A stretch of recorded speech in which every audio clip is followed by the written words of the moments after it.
Order. They're on. Where am I on your public comments number 11, Ms. Fowler? Public comments for and against Thanks, Mr. Miss. I needed that help. Public comments for and against annexation of certain properties situated immediately west-southwest of San Angelo. And presentation by our planning manager, A.J. Fowler, and taking public comments on this annexation process. Correct. Just to remind you all of the area, I know we've talked about it a couple of different meetings now, but again, this is in far southwest San Angelo. And the tract of property that we are looking at is an 8.995 acre tract shown on the plat that is drawn up here. Again, this tract of property extends northward of Mills Pass Drive. It wraps around the Community of Faith subdivision, which we've talked about in the past. And it's very near the other request for annexation that we will look at in just a moment. It's also immediately adjacent to the Prestonwood addition, which the City Council annexed to the City of San Angelo in 2008. We are required to have 2 public hearings on this matter. This will be the first of those 2 public hearings. And today we're just listening to what the public has to say. If all goes well, we'll introduce an ordinance to you on February 5th, which would then be finalized on February 19th. So if there's any public comments, we're here to take those.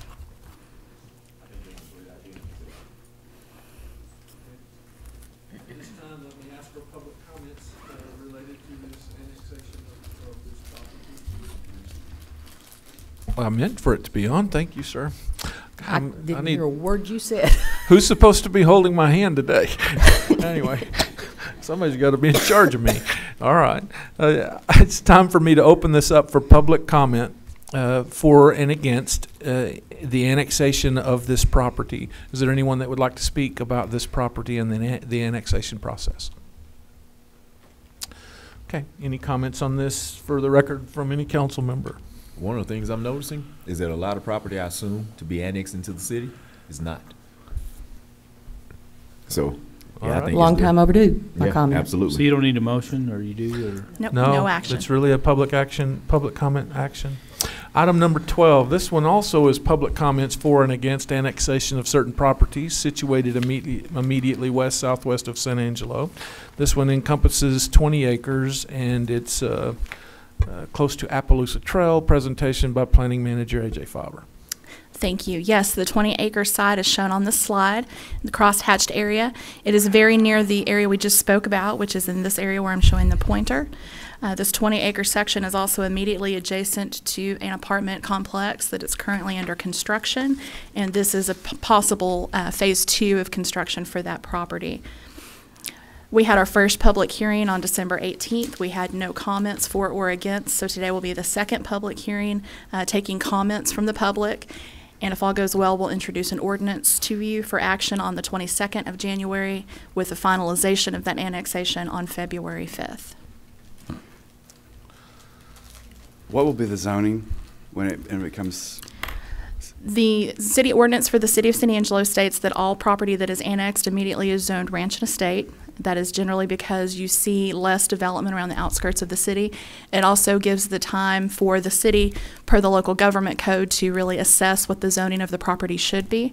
With both of these individuals, we've already started discussions of that, so they're fully aware of the circumstances of that zoning and are working with us to come up with what the best conceivable zoning for their projects would be, along with the plans for the city. Right. It all comes in as ranch and estate, right? Correct. Mm-hmm. You can't bring it in as CG or whatever they want? No.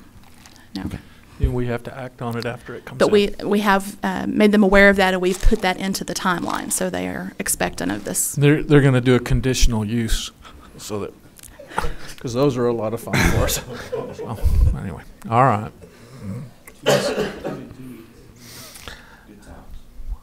Let me ask for public comment for and against this annexation of property. Is there any public comment on this item? Okay, again, is there any record statement for the record by anyone on the council? Long overdue. Okay. And that will come up for ordinance reading on the 20th. I mean, first ordinance reading. We have another public hearing on the 22nd. I saw on her little. She's got a. Could you go back? There tell you me go. again? Okay. Yes, sir. There we are. This We is will second. introduce an ordinance on the 22nd. We'll also bring you facts about the area and the way that it's served and infrastructure and whatnot. That's on this one. They're on two different schedules. First, No, I'm Yes, talking they about are the two week different off, schedules. or Right. a meeting off. Yes. Yeah. Same process, but this one's one step ahead of the We other received one. one petition before the other is all. Okay, thank you very Thank much. you. Item number 13 will be tabled for a little bit. The police chief had another meeting, and so I want to handle that when he's able to be back. Item number 14 is consideration of matters related to request for proposal. This one is the discussion of proposals submitted for the request for individual and aggregate stop-loss insurance. And item B under 14 is consideration of selecting AmWinds Fidelity as the benefit provider related to request for proposal that's already been put out, authorizing staff to negotiate a contract. In the presentation, she must be in a sprint. Part of our wellness program is to bring. Do you get to walk with purpose on wellness, or do you have to jog? A walking with purpose will work. Let's Well- listen to her breath. Okay. So item number 14, consideration of matters related to the request for proposal, HR 01-12. Presentation by Human Resources Director Lisa Marley. Good morning, Mayor, Council, and City Manager. We're here today to discuss our stop-loss request for proposals. We do this on an annual basis because stop-loss is a one-year process. Before you see the timeline. All of the final analysis was provided to us back in December, so we're here today to discuss the bids from that background.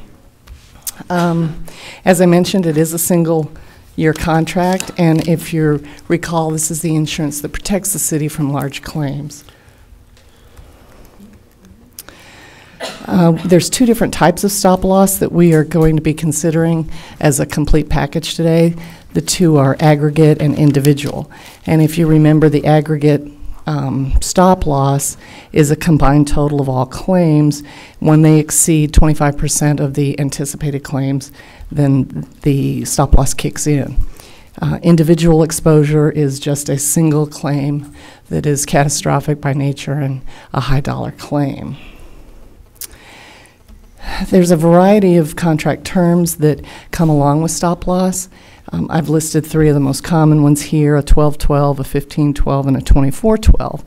And what those are, the first number represents how many months of coverage there is, and the second number represents the number of months that the payment must occur within. So right now we're operating with a 12-12 term, which means that the claims must be incurred and paid within the same 12-month period. A 15-12 term means that the last 3 months of last year would be covered, as well as 2013. So it does provide us with a greater amount of coverage. There's also several different deductible levels, and if you recall, we've talked about this in the past. Currently, we are operating with a $125,000 individual deductible. We receive quotes with different bids for both $125,000 and $150,000 deductible.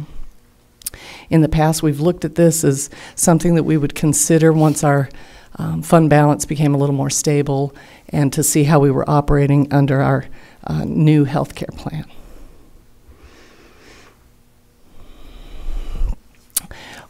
As part of our review process, we tried to determine whether or not the volume of our catastrophic claims would outweigh the extra cost for the deductible if we raise the deductible, and we have determined that it does provide a better savings to the city and potential for our liability that we set ourselves open for. 3 carriers did provide bids to us for a total of 9 different quotes. Our current provider is AmWinds. And these are the results of the RFP. It does show that the very bottom line, where we're talking about the percent increase, you can see that the 2 Aetna claims, or the 2 Aetna results, as well as the MRM, we're both going to see significant increases to our plan. These are the other three results that came in, and as you see, if we go with the AmWinds renewal, it still results in an increase in the cost by staying with the 1212 or $125,000 deductible. The AmWinds $150,000 deductible and the 1512 shows the least amount of increase to our current plan. The recommendation that we are making is that we would go with the 1512 term and go ahead and bump our deductible up to $150,000. Could you go back one? Yes. Got it. Okay. I didn't see that as a choice. So Yes, up here at the very top, it has Got the it. difference between the claims, Got or it. between the different proposals.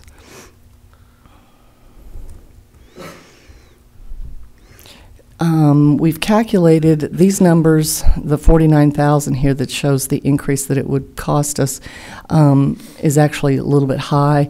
We used our enrollment when we calculated this back in December, but with the new enrollment, as in January, it has fallen off a little bit. So now the increased cost to the city would be about a little over 23,000, which we could easily absorb in our current self-insurance fund. Is the increase just due to rising cost, or is it because of our the loss factor? No, our loss factor is really very good, and that's why we're recommending going with the $150,000 deductible. We've only hit stop loss 7 times in the last 5 years. We haven't had one in the claim years for 2012. We had 1 claim that hit stop loss. Last so this year is just an increase in overall cost of. That's correct. Yeah, administration and so forth. The fact that we have only 1 claim for 2012, we're really grateful for that, because we went with the 1212 last year. Since we changed health insurance plans last year, we needed to have a policy that would cover us for that year and not any drag-up claims from the previous year. So we were kind of went out on a limb by going with the 1212, because if we had any from this year that would, from 2012, October, November, December, that would go forward into January, if we didn't go with the 1512, we would have been at risk for those claims. Fortunately, we didn't have any during that time. Question, Mr. Adams? I just wanted to say, based on the performance that we've seen in years past, it seems like a pretty good deal. Yes. And so I was going to make a motion to approve if there were no more questions. I'll second it. Okay, so I have a discussion. This is an item A and B, Mr. Adams, and item A is the discussion of proposals submitted, which I guess that does it. The item B is consideration. So you're making the motion that we select AmWinds Fidelity as the benefit provider with the staff's recommendation that we take the 1512 term and $150,000. That is my motion. Second. Okay. Okay. That's my stuff. Thank you. I have a motion and a second. Do I have questions? How does that work out with with community hospital or? Well, obviously, since we have a plan that there are reduced costs for the coverage that we receive, the likelihood of hitting stop loss is lower, because the amount that we pay towards claims is a lower amount. But obviously, if there's some sort of catastrophic claim that were to come up, we could hit stop loss on any given time. You just never know which claim may be the one that's going to require. If you don't mind, I'll try to help on that also. Well, let me ask this before I Go ahead. forget. So the Aetna is just higher because they're higher? Correct. That's what they offered? That's right. Okay. Yes, sir. So there are 2 things here. One is that the health care coverage and provider and the insurance we provide under self-insurance and all that. And what happens, though, let's say that for whatever reason, one person that's in the plan had a heart transplant. That heart transplant is going to blow by $125,000 in so our self-insurance fund as a city covers that first $125,000. This insurance kicks in. and takes care of that heart transplant cost above $125,000. So what this really is saying is that we are self-insuring up to now, if this passes, we are self-insuring up to $150,000 on a given claim in the health insurance program, and everything above that $150,000 would become paid by this insurance. Okay. Well Okay. said. Mhm. Is it- to do that is what per year? She's saying, well, it increased 50,000. Do you know what the base number you were adding the 50,000 to was, Miss Marley? Yes. I'd have that. Last year, our coverage for our budget for this year for stop loss, it's 514,000, and so it'll be an extra 23,000 on top of that. So For it's this- $540,000 to ensure that anything that hits 150 or more becomes someone else's responsibility. And on this slide, if you look at the third column, the M-Wins renewal at 1212 with 125,000, you can see that the cost for the total rate is just pennies. But if we were to go with the 1212, then we wouldn't have that extra protection against any claims that we don't know about yet that might have happened the last 3 months of last year. Okay, I have a motion and a second. Do I have any further questions on the recommendation or on the presentation? Just curious, I mean, next year, when this comes up, I mean, again, are you going to be doing the 15-12? We'll have Or to will look it- at how the numbers come in. I mean, last year, we couldn't afford to do a 15-12, but this year we can. And so we'll have to analyze it next year and see what the numbers come in Gotcha, as. gotcha. Okay, public input on this item? Okay, call for this vote. All those in favor, please say aye. Aye. Any opposed? Okay. Thank you. Aye. I was wondering if you were. Okay, item number 15 was tabled to a future meeting. Item number 16 is the consideration of adopting a resolution let's wait just a few minutes. Okay. Does anyone have a clarification question for Miss Marley so we can make her walk back in here? She was listening too. Well, it's the wellness program I'm after there. All right. Here we go. Item number 16, consideration of adopting a resolution to execute a lease of the Foster Communications Coliseum to underwater football. Must be somebody's hobby. All right. Doing business as the San Angelo Bandits for scheduled indoor football games for the 2013, 2014, and 2015 Indoor Football League seasons. Good morning. Presentation by our Civic Events Manager, Angelica. There you go. All right, Angelica Pena. Good morning, Councilman and Mayor. Yeah, Underwater Football League, doing business at San Angelo. I've gotten more questions about why underwater football, but it was his Why choice to not? name it to his LLC. Yeah, so Well, absolutely. you just got to read everything. You gotta read everything. Seems interesting. How are we going to do that at the Coliseum? As far as lease agreement goes, I just want to touch over the high points. The term is effective date is March 1st, 2013, and it would be for 3 years, so 2013, 14, and 15. We do have an option for 2 successive 1-year extensions, which would be done via written agreement. The rent, this is just, like I said, high points. We would be, in our lease agreement, charging a base rent of $17.50 per game, a rent charge of $50 per practice session, which we would cap at $150 a week, so that he wouldn't, whether he practiced twice or 5 days out of the week, we still, $150 would be our max. We do charge a utility fee because it does cost money to run the AC at the Coliseum, as you all know, of $50 an hour, and that is based on his usage. So we'll actually track that for him. A facility use fee of 75 cents per ticket sold. 50 cents we retain to put that into our pool to actually maintain our facilities. The other quarter is retained by the actual seller, whether it be us or one of our many ticketing outlets. Whoever sells that ticket retains that quarter. The ticketing system fee, which of course we have tickets.com that we use, and we have an annual fee that we pay them which is around about $11,000 a year. So to recoup that cost, we charge that 2%. And then a credit card fee. This basically recoups our costs as well. Every time we process a credit card, you know, American Express, Visa, Discover charges us 3%. So we're merely covering our costs there. What's included in the base rent, we do allow them to use the building, including common areas as well as the dressing rooms, locker rooms, showers, things of that nature. We furnish normal water requirements, and we do stipulate in our contract that they reduce waste when possible, so they will be cognizant of their water use. Non-exclusive use of the parking lot.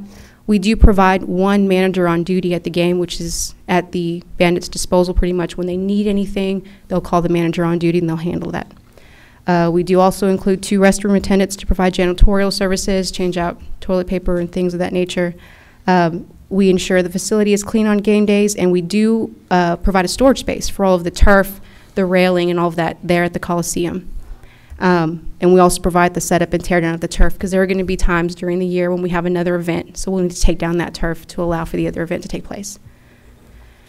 The responsibilities of the San Angelo Bandits, they will provide us a final approved schedule, and we do want that ahead of time by November of each year, just to ensure that we're not conflicting with any other major event. All home games must be played in the Coliseum. They couldn't host that at another facility. We would require it to be in the Coliseum. Base rent fees, we require that they pay that no later than 7 days after the game date. And the Bandits are responsible for providing a minimum of 2 Texas certified peace officers for each game. In the event that there's a larger crowd, we would need more, and they understand that they would have to provide more at that point. They are required to provide sufficient qualified personnel in order to maintain order for the persons and properties on the premises and maintain the city's minimum insurance requirements, which is an attachment of the contract, attachment B. As far as concessions go, the Bandits will have a separate agreement with our San Angelo host, which is our concessionaire. And in the event that ticket sales exceed 2,000, the city will actually credit them as an incentive to get more people into the seats. We'll give them a credit towards their base rent. If it exceeds 2,000, they'll get 5% of the sum of food and non-alcoholic beverages, and 7.5% of the sum of alcoholic beverages, which would directly credit to their rent. Angelica, excuse me. Yes, sir. Exceed 2,000 tickets? Tickets. Yes, sir. And we include all tickets, whether they're comp or not. If they reach that 2,000 mark, we're going to allow them that credit. On programs and novelties, the Bandits will be allowed to sell programs and advertisements at their games and retain all the proceeds from that. They will also be allowed to retain proceeds from soft goods sales, such as T-shirts. In an effort, one of the things that we looked at is the public is already paying a fee per ticket to get into the game. We would like to not nickel and dime them for everything and have their merchandise at an overwhelming rate. So with having them retaining proceeds, it allows them to sell things at a more reasonable cost. We are requiring that they pay 10% of their proceeds from the sales of CDs or DVDs. And then that's pretty much touches on the different highlights of the agreement. I did want to take this opportunity to introduce you to the owner of the San Angelo Bandits, Mr. Randy Sanders. If you can come up over here. It's Mr. Sanders. Yes. And underwater football was an expression that I used to, we were going to use it for a league, so I wanted to make sure that all the owners knew what they were getting into. So instead I took and formed it under a different league name and kept the name myself. Okay. So Outstanding. anyway, it's nice to meet you. We're excited, really excited about San Angelo. In fact, don't know if you know, we just purchased the Rowdy's restaurant. We're changing that to Concho downtown, so we're investing in the community. We're thinking we'll have a lot of fun here. Ms. Darlene Jones drug me up here, and we're kind of hanging around for a while, but we're really excited about this. The lease agreement is a good agreement. We think we can do some good things, bring football back to, or indoor football back to the time when things are kind of slow around here. So. Okay. How long have you owned the Bandits, sir? Say again? How long have you owned the Bandits? I've actually owned the franchise for 3 years. I bought the franchise from Darlene Jones, which was the Stampede Express. About 3 years ago, a little over 3 years ago, she was her father was ill, and she was having medical problems and things like that. She just decided that she wanted to step back. I chose to buy the assets and put it on hold because I owned 2 other hockey teams and 2 other football teams at the time. Well, I've sold the hockey teams. Knock on wood, the second one's going. But I sold the hockey teams, and I'm selling one of the football teams up in Amarillo, Amarillo I've had. So I've been doing this for about 9 years. Speaking on behalf of people, we say there's people that are crazy about hockey. Just to tell you, I mean, they would say, Paul, why do you say there are people that want it back? So I'm working on Carl here. Yeah. No, there is an opportunity, and I'll state that there is an opportunity in the future for hockey. We just have to come up with a way to make it happen. And there's some problems with rodeo and not having ice for 6 weeks and things like that have to be worked around. The plant you have right now, we need to replace it. But we're looking at that, and I have guys that a lot of friends in hockey that would bring a juniors team here if we got the right conditions. Okay. And if there's anything we can do, we all agree. If there's anything we can do, contact us. We're here to help. We're here to support you. What I'll do I is can speak for everybody here, I think. Okay, Ms. Farmer. Welcome.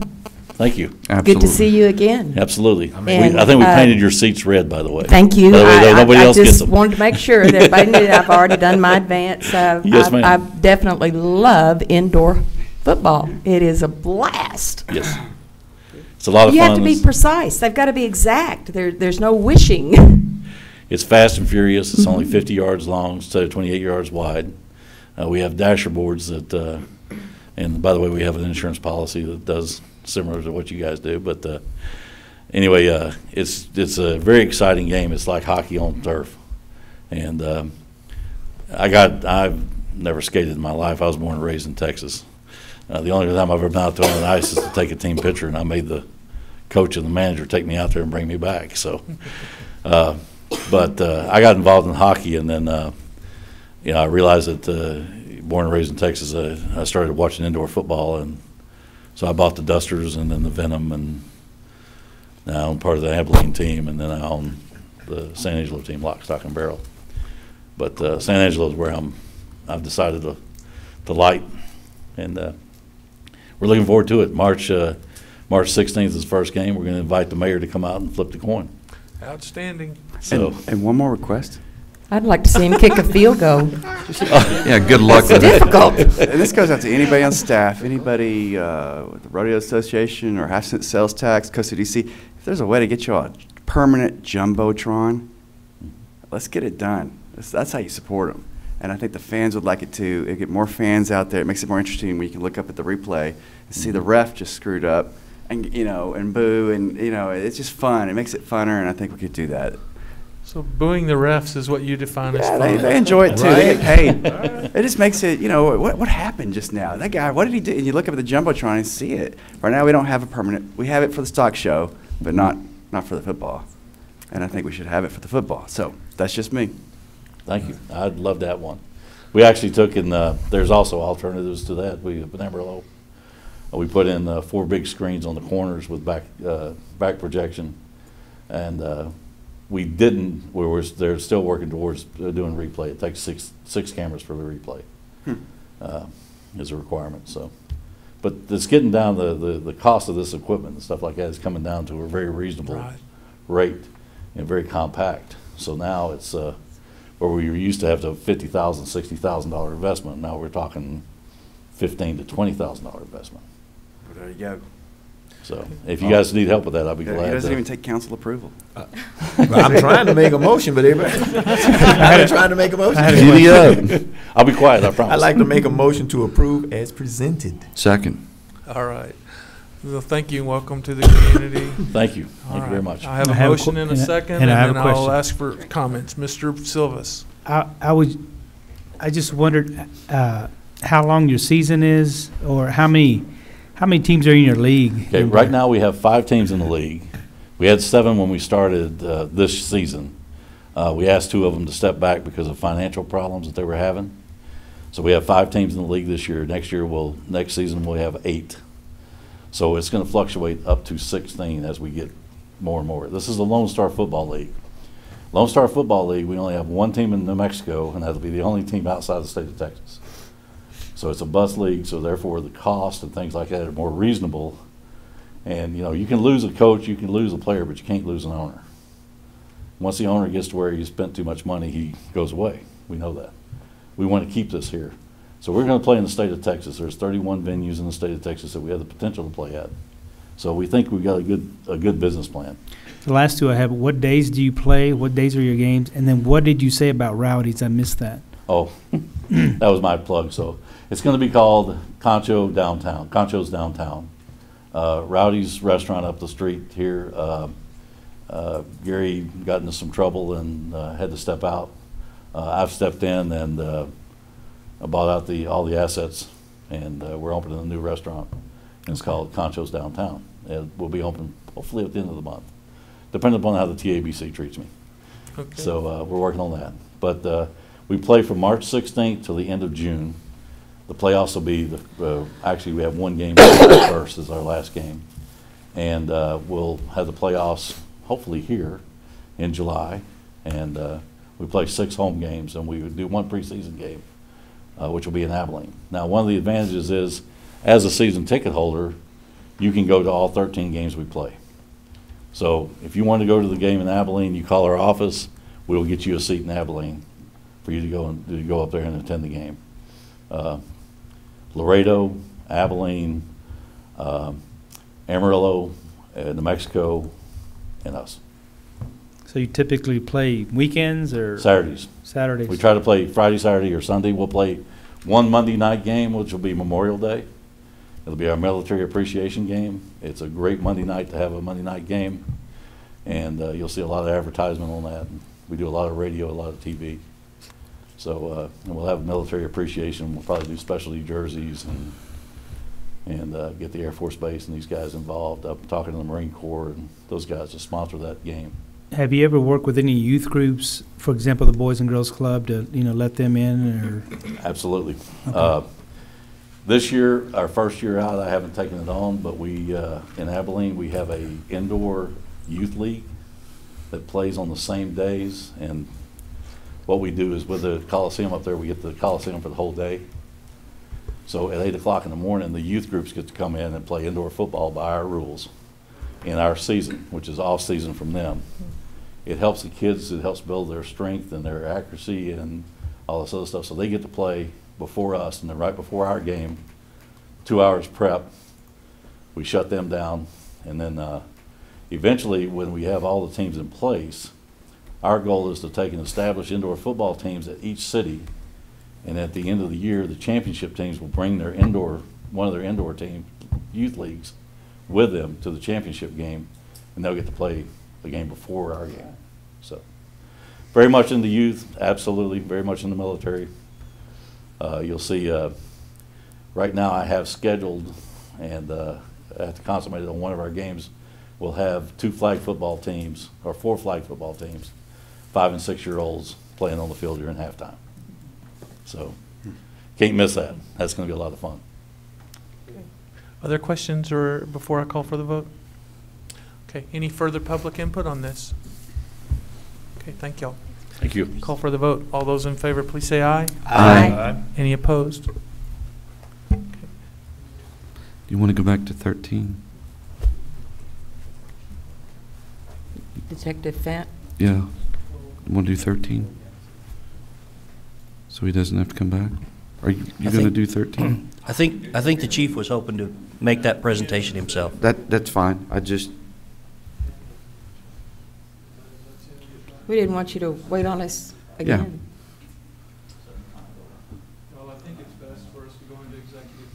best for us to go into executive session now and then come back, so Chief Vasquez can finish up his other meeting, and then he could be in front of us, and we would do 13, 17, and 18 when we come back, okay? So at this time, I'm going to move us into executive session. It is 12:04, and I'm getting to the language, sorry.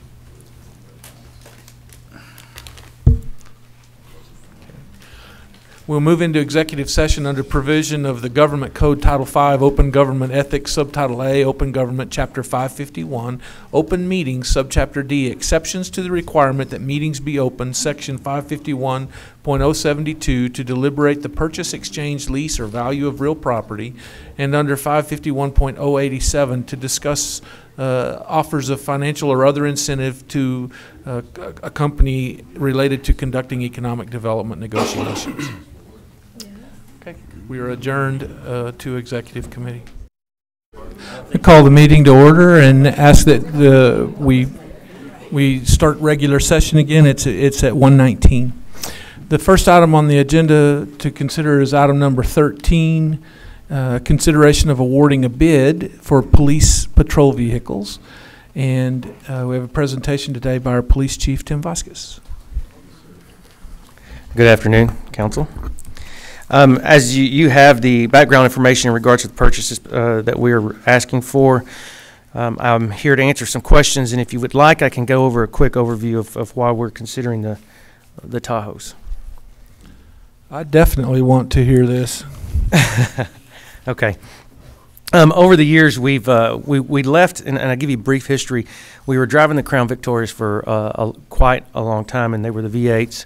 When in about 2006, 2007, when we started seeing a significant increase in fuel prices, we then began to look at new vehicles that were more fuel efficient, and we went to the Dodge Chargers, and we've been using the Dodge Chargers for quite some time.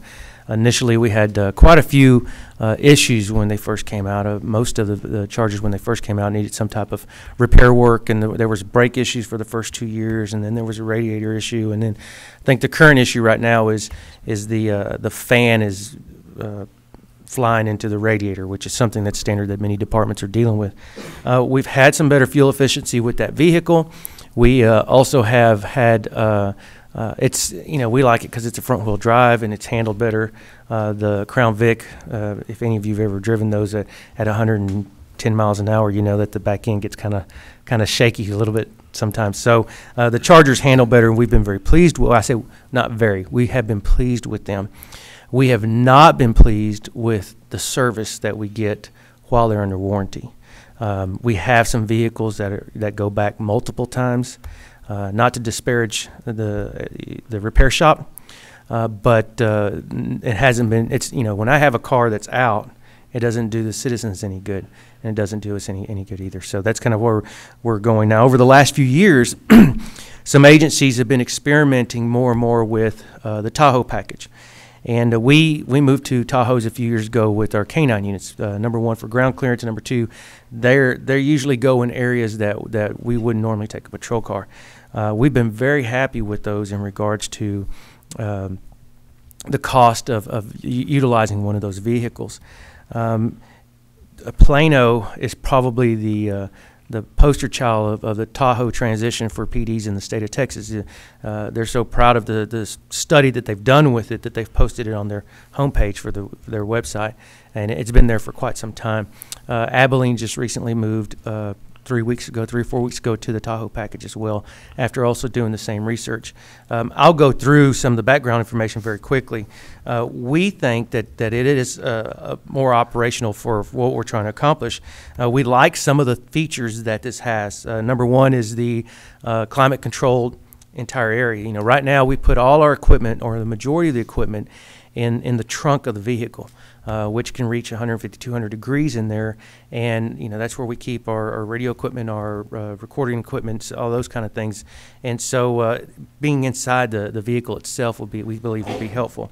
What we're really asking for is the opportunity to do an evaluation of these vehicles for 1 year. I'm not saying that we're committed to the Tahoes. But we would like to try the Tahoes, and if for some reason we don't prove that their efficiency or that it's worth us putting our time and money in, then we just continue on with the Chargers or reevaluate cars at that time. We're not interested in the new Fords that are out right now. Again, they're still brand new. Nobody knows anything about them. You can go to the websites and still not get miles per gallon on them, so they're still very, very new. We'd like to see some other agencies use those first. obviously during the first couple of years, you're going to see the initial cost for the Tahoes is a little bit more, and I'll go through some of this, but we can make up some of that cost when you look at the resale value. The lifespan of the vehicle is usually about 100,000 miles, or 5 years or 7 years. Patrick could probably tell me a little bit better on that. And at that point, we auction them off. Well, when we auction off one of our cars, we're getting about $1,500 for those cars. And, you know, when we look at what we can get with the Tahoe, we expect to get quite a bit more. I know that the way we're doing our auctions here and how we're auctioning them off, we could probably get more money if we were auctioning the Tahoes off on the internet than if we were doing them here. You know, the Metroplex area auctions a Tahoe, police Tahoe, with over 100,000 miles and is getting $7,500, you know, easy, and we're probably going to get about 45. So here in our area. Some of the safety features is something that we're interested in. The reverse camera. When you look at the option of the reverse camera on the Tahoe, the Charger does not offer that option. We really like that, and I got a letter from John Seaton, or an email from John Seaton, Risk Management, and considering, and I'll read it to you. I'm not a, John doesn't know I'm going to read this, but it says, considering the majority of SAPD's at-fault accidents result from backing, and the cost of the average claim to repair the damages usually exceeds $1,000, I would recommend the purchase. If they can prevent one backing accident during the lifetime of the vehicle, the purchase will pay for itself. And we do. If you see our cars, the back part of the vehicles, where the windows are a lot darker than most, and we do that to try to keep the temperature down in the vehicles, especially during the summer months, because of the equipment that's inside that vehicle.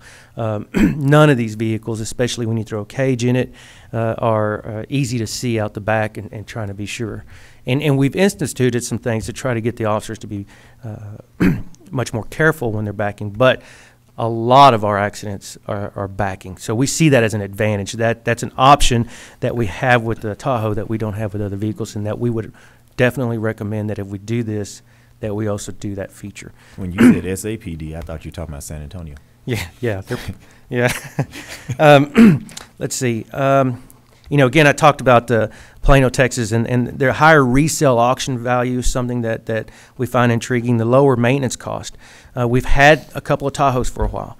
Our average maintenance cost per mile for our Tahoes has been about 4 cents per mile, whereas with the Charger, it's been about 9 cents per mile. We like the idea of the heavier suspension and braking systems. The Michigan State Police, they do the testing on all the new vehicles and tires every year, and the evaluations that they have given on the Tahoes have been really, really good.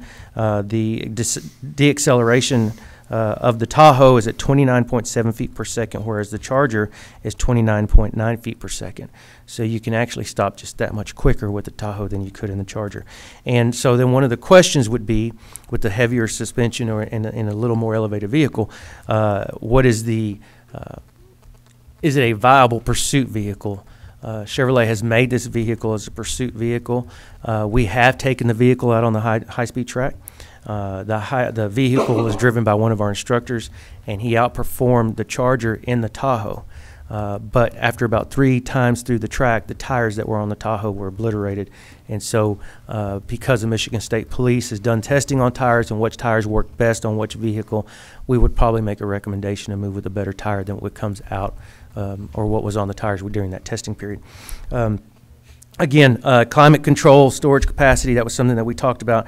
We average about $10,000 worth of equipment that we add into the vehicle once we purchase the vehicle. And that gives us the opportunity to protect that.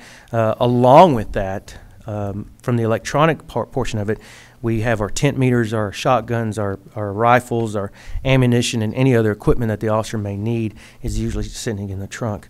The ground clearance, which is something of significance for us. There's also a lot of damage that occurs with our Chargers from the ground clearance. And if you can try to remember, some of you will probably remember when we were driving the Crown Vics all the time, if you would ever look at the back bumper on a police car, it was always ripped. And it just got to a point where we just didn't fix them. We just drove them that way because it didn't take anything to rip that back bumper.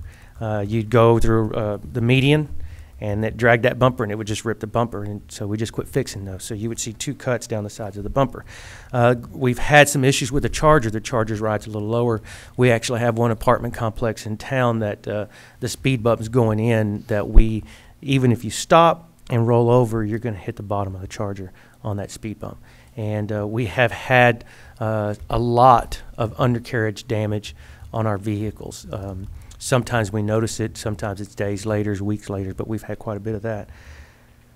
So the greater ground clearance, and I can give you a little bit of that. You know, when you're looking at ground clearance, the Tahoe is 8 inches ground clearance, whereas the Dodge Charger is 5.2 inches, which is can be pretty significant. We feel that there's a longer useful life in the Tahoes, and most departments dictate a 5-year, 85,000-mile usage, and studies anticipate that the Tahoe can go 7 years to 100,000 miles. Now, we can't say that that's for certain. That's how it's going to be with the Tahoes that we use, but with those other studies that have been done, we feel that that's a possibility for us. Obviously, it's a slightly higher cost, initial upfront cost, and it is a lower fuel economy. But when you look at our experiences here in San Angelo with the Tahoe versus the Charger, the average fuel consumption for the Charger is running about 10.5 miles per gallon, and the Tahoe is about 9.4 miles per gallon. And so when you look at the impact of financial impact of the vehicles, you're probably looking at about a difference of about $26,813 when you look at adding the backup cameras. And that's 13 vehicles and 1 canine vehicle.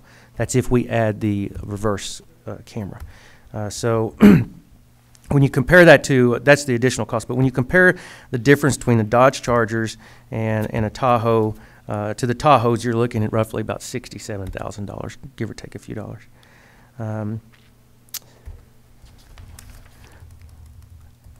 You know, we could say that in the long run we're going to break even. In the long run, we can make money. When you look at year 7, that year we would probably be in a rotation period where we might save $300,000 in that particular year if we don't have to purchase vehicles in that particular year.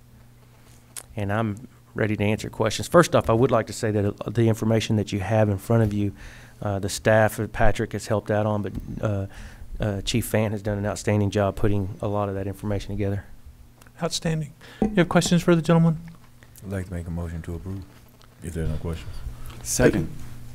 Okay, you need to buy the vehicles. You need to buy vehicles anyway. Yes.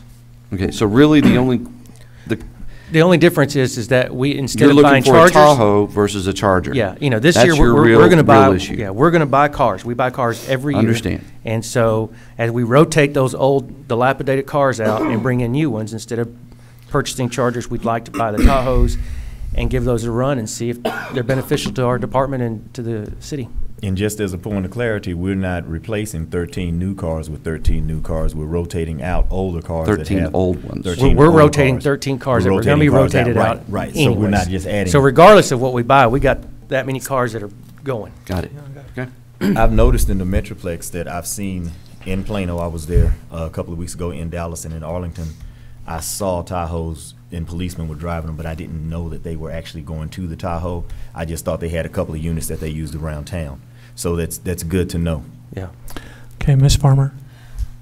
I'm sure this is a dumb question, but I don't know one vehicle from another in looks. I don't even know what a Tahoe looks like. Search an SUV. Chevrolet. Okay, in size, I mean, how much heavier is it than a Charger and heavier than a Ford product? Let's see. I think I might have that. If you search Chevrolet Tahoe Place Package, I didn't see it. I was looking, but I didn't it'll see come it. up with images of, and then they give you 100 images. The Tahoe is almost 1,400 pounds heavier than the Charger. It is 1,400 pounds Yeah, heavy? and you know, that's something to take into consideration too. We've looked at this from every possible angle, and we know that with the potential of the oil boom really taking off in our area, we're going to see an increase in larger type of vehicles, larger trucks, you know, 3/4-ton pickups. And I would much rather have my officers, if they were involved in a pursuit, using the pit maneuver in a Tahoe instead of a Charger on a 3/4-ton truck. I agree with that, but then I worry about the cost of fuel, you know, for the heavier vehicle. And we have I have an estimate of what that would be, and that's that was the 10-point The 1.1 mile per gallon. I saw that, but I have to ask, the equipment that you put in there, by the time you put in all of your computers and cameras, and what extra poundage does that add? It's bound to be a lot. That's like stepping into a spaceship. Yeah, I couldn't tell you, but I can tell you that and I'll give you an example. This is probably best. When we're looking at the internal experience of the mileage that we're getting here with our Tahoes and our Chargers are a fully equipped police vehicle and getting about 10.5 miles per gallon. The Tahoes that we have are fully equipped police vehicles along with a significant size canine cage, and they're getting 9.4. So all the other cars that we're getting won't have the canine cage in it, which is a significant weight added to that. And while we're talking about police vehicles, I have to ask the question, the technology today that is required for the officer to do his job, what is our policy of texting in a moving vehicle, or how often is that done? And you know, that's a good question. We do have a policy that limits the amount of personal use on their phone while they're driving. You know, there's Arlington in particular has just implemented a policy. I think it's Arlington that just implemented a policy last week stating that the officers could not use their MDC unless it was a critical incident. So while they're driving, you know, they had instances that they could prove that an accident occurred because of the use of MDC. We have not been able to prove any of our accidents because of that.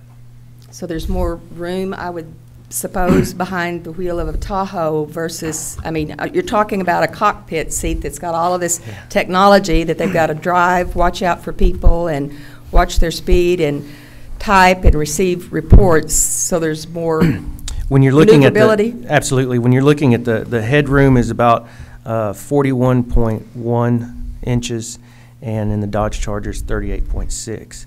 So I mean, we actually have some employees that probably have a hard time getting into a Charger, especially once you put the cage, because once you have the cage in there, you can't pull your seat all the way back. So they're literally driving with the steering wheel in between. How miserable. Yeah. Okay, thank you. Mr. Morrison. The MDC is our computers, the computers that they have in the car. Sorry. Mr. Morrison. You didn't, excuse me, you didn't touch on it, but just briefly, but a Tahoe has a truck frame under it and more weight. It's than your front wheel drive, which is a unibody construction. Your Tahoes are far, far safer for our officers than the Dodges. And as far as your gas mileage, there's been so many improvements made in these things lately. I don't even know that there's going to be a miles different in them. And the one I do want to point out too, and you may be right, Councilman Morrison, when we look at the Tahoes that we're using, they have the canines, and those are the only vehicles in the fleet that we allow to run the entire shift. You know, a few years ago when we were looking at saving fuel, we required that the officers, if they were out of the car, that the car went off. Well, we don't do that with the canines. We leave the car running all the time so that we don't have situations where our dogs die. It's heavier, it's safer, and I fully support you on this.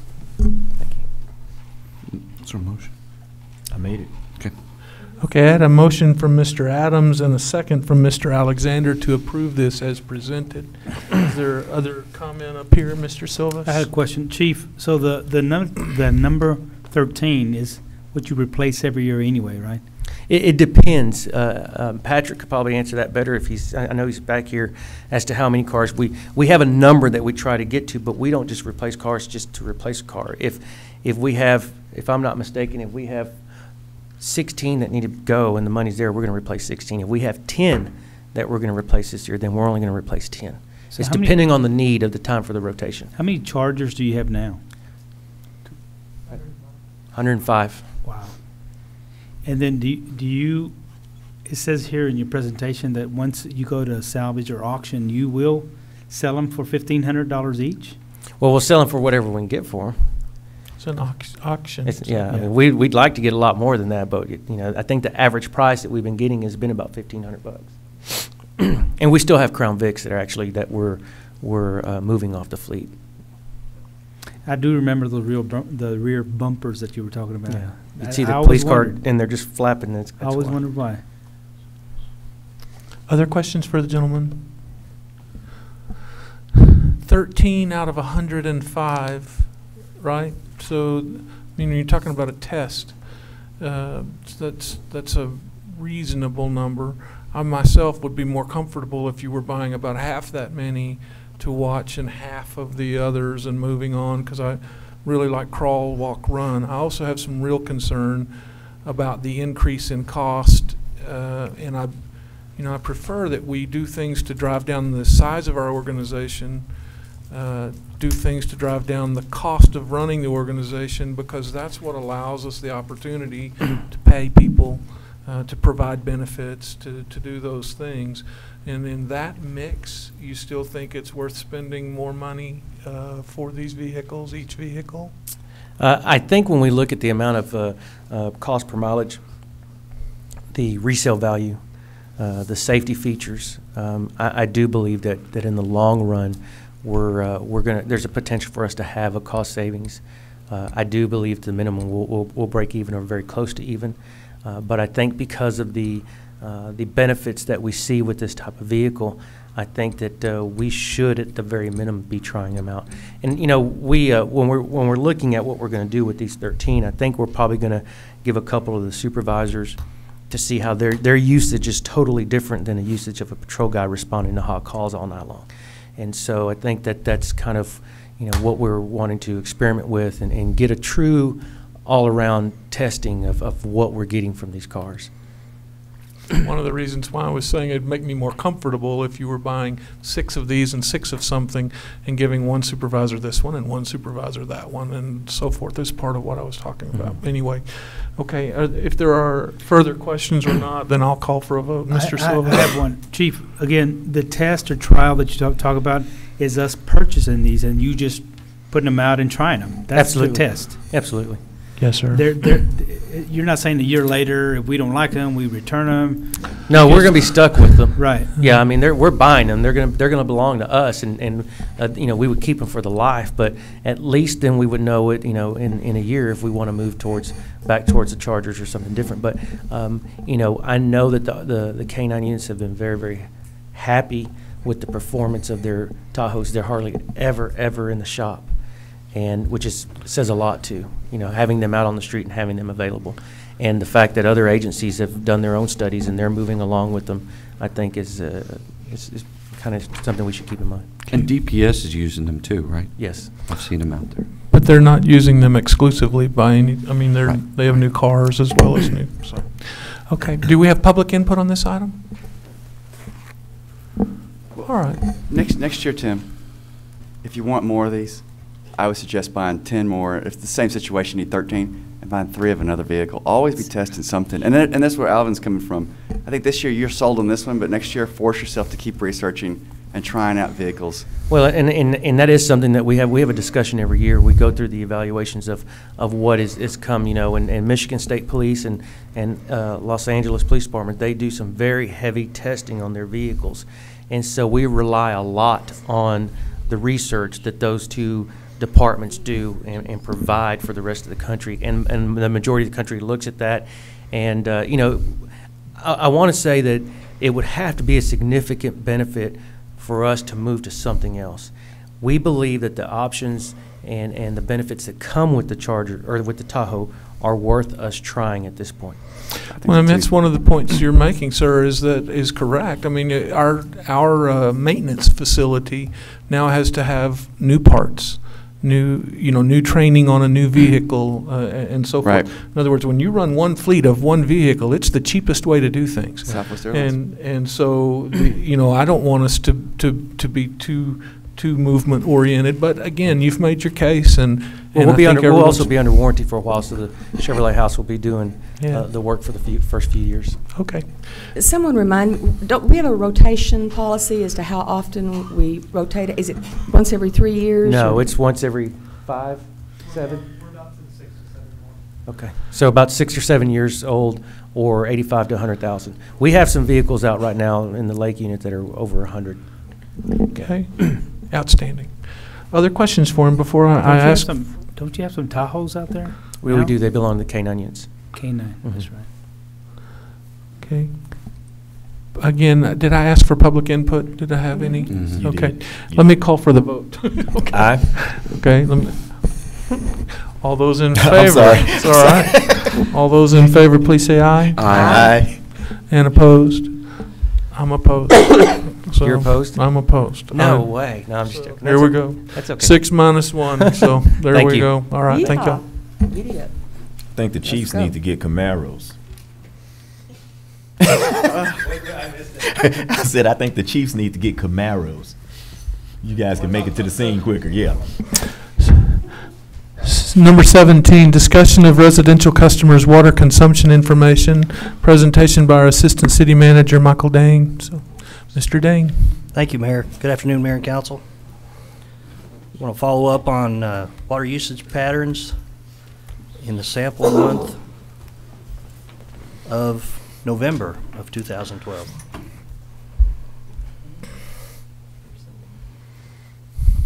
Recall that a couple of meetings ago we talked about usage patterns, or we began that discussion. I think it started with the question about, Mr. Silvas asked about top 1% of users.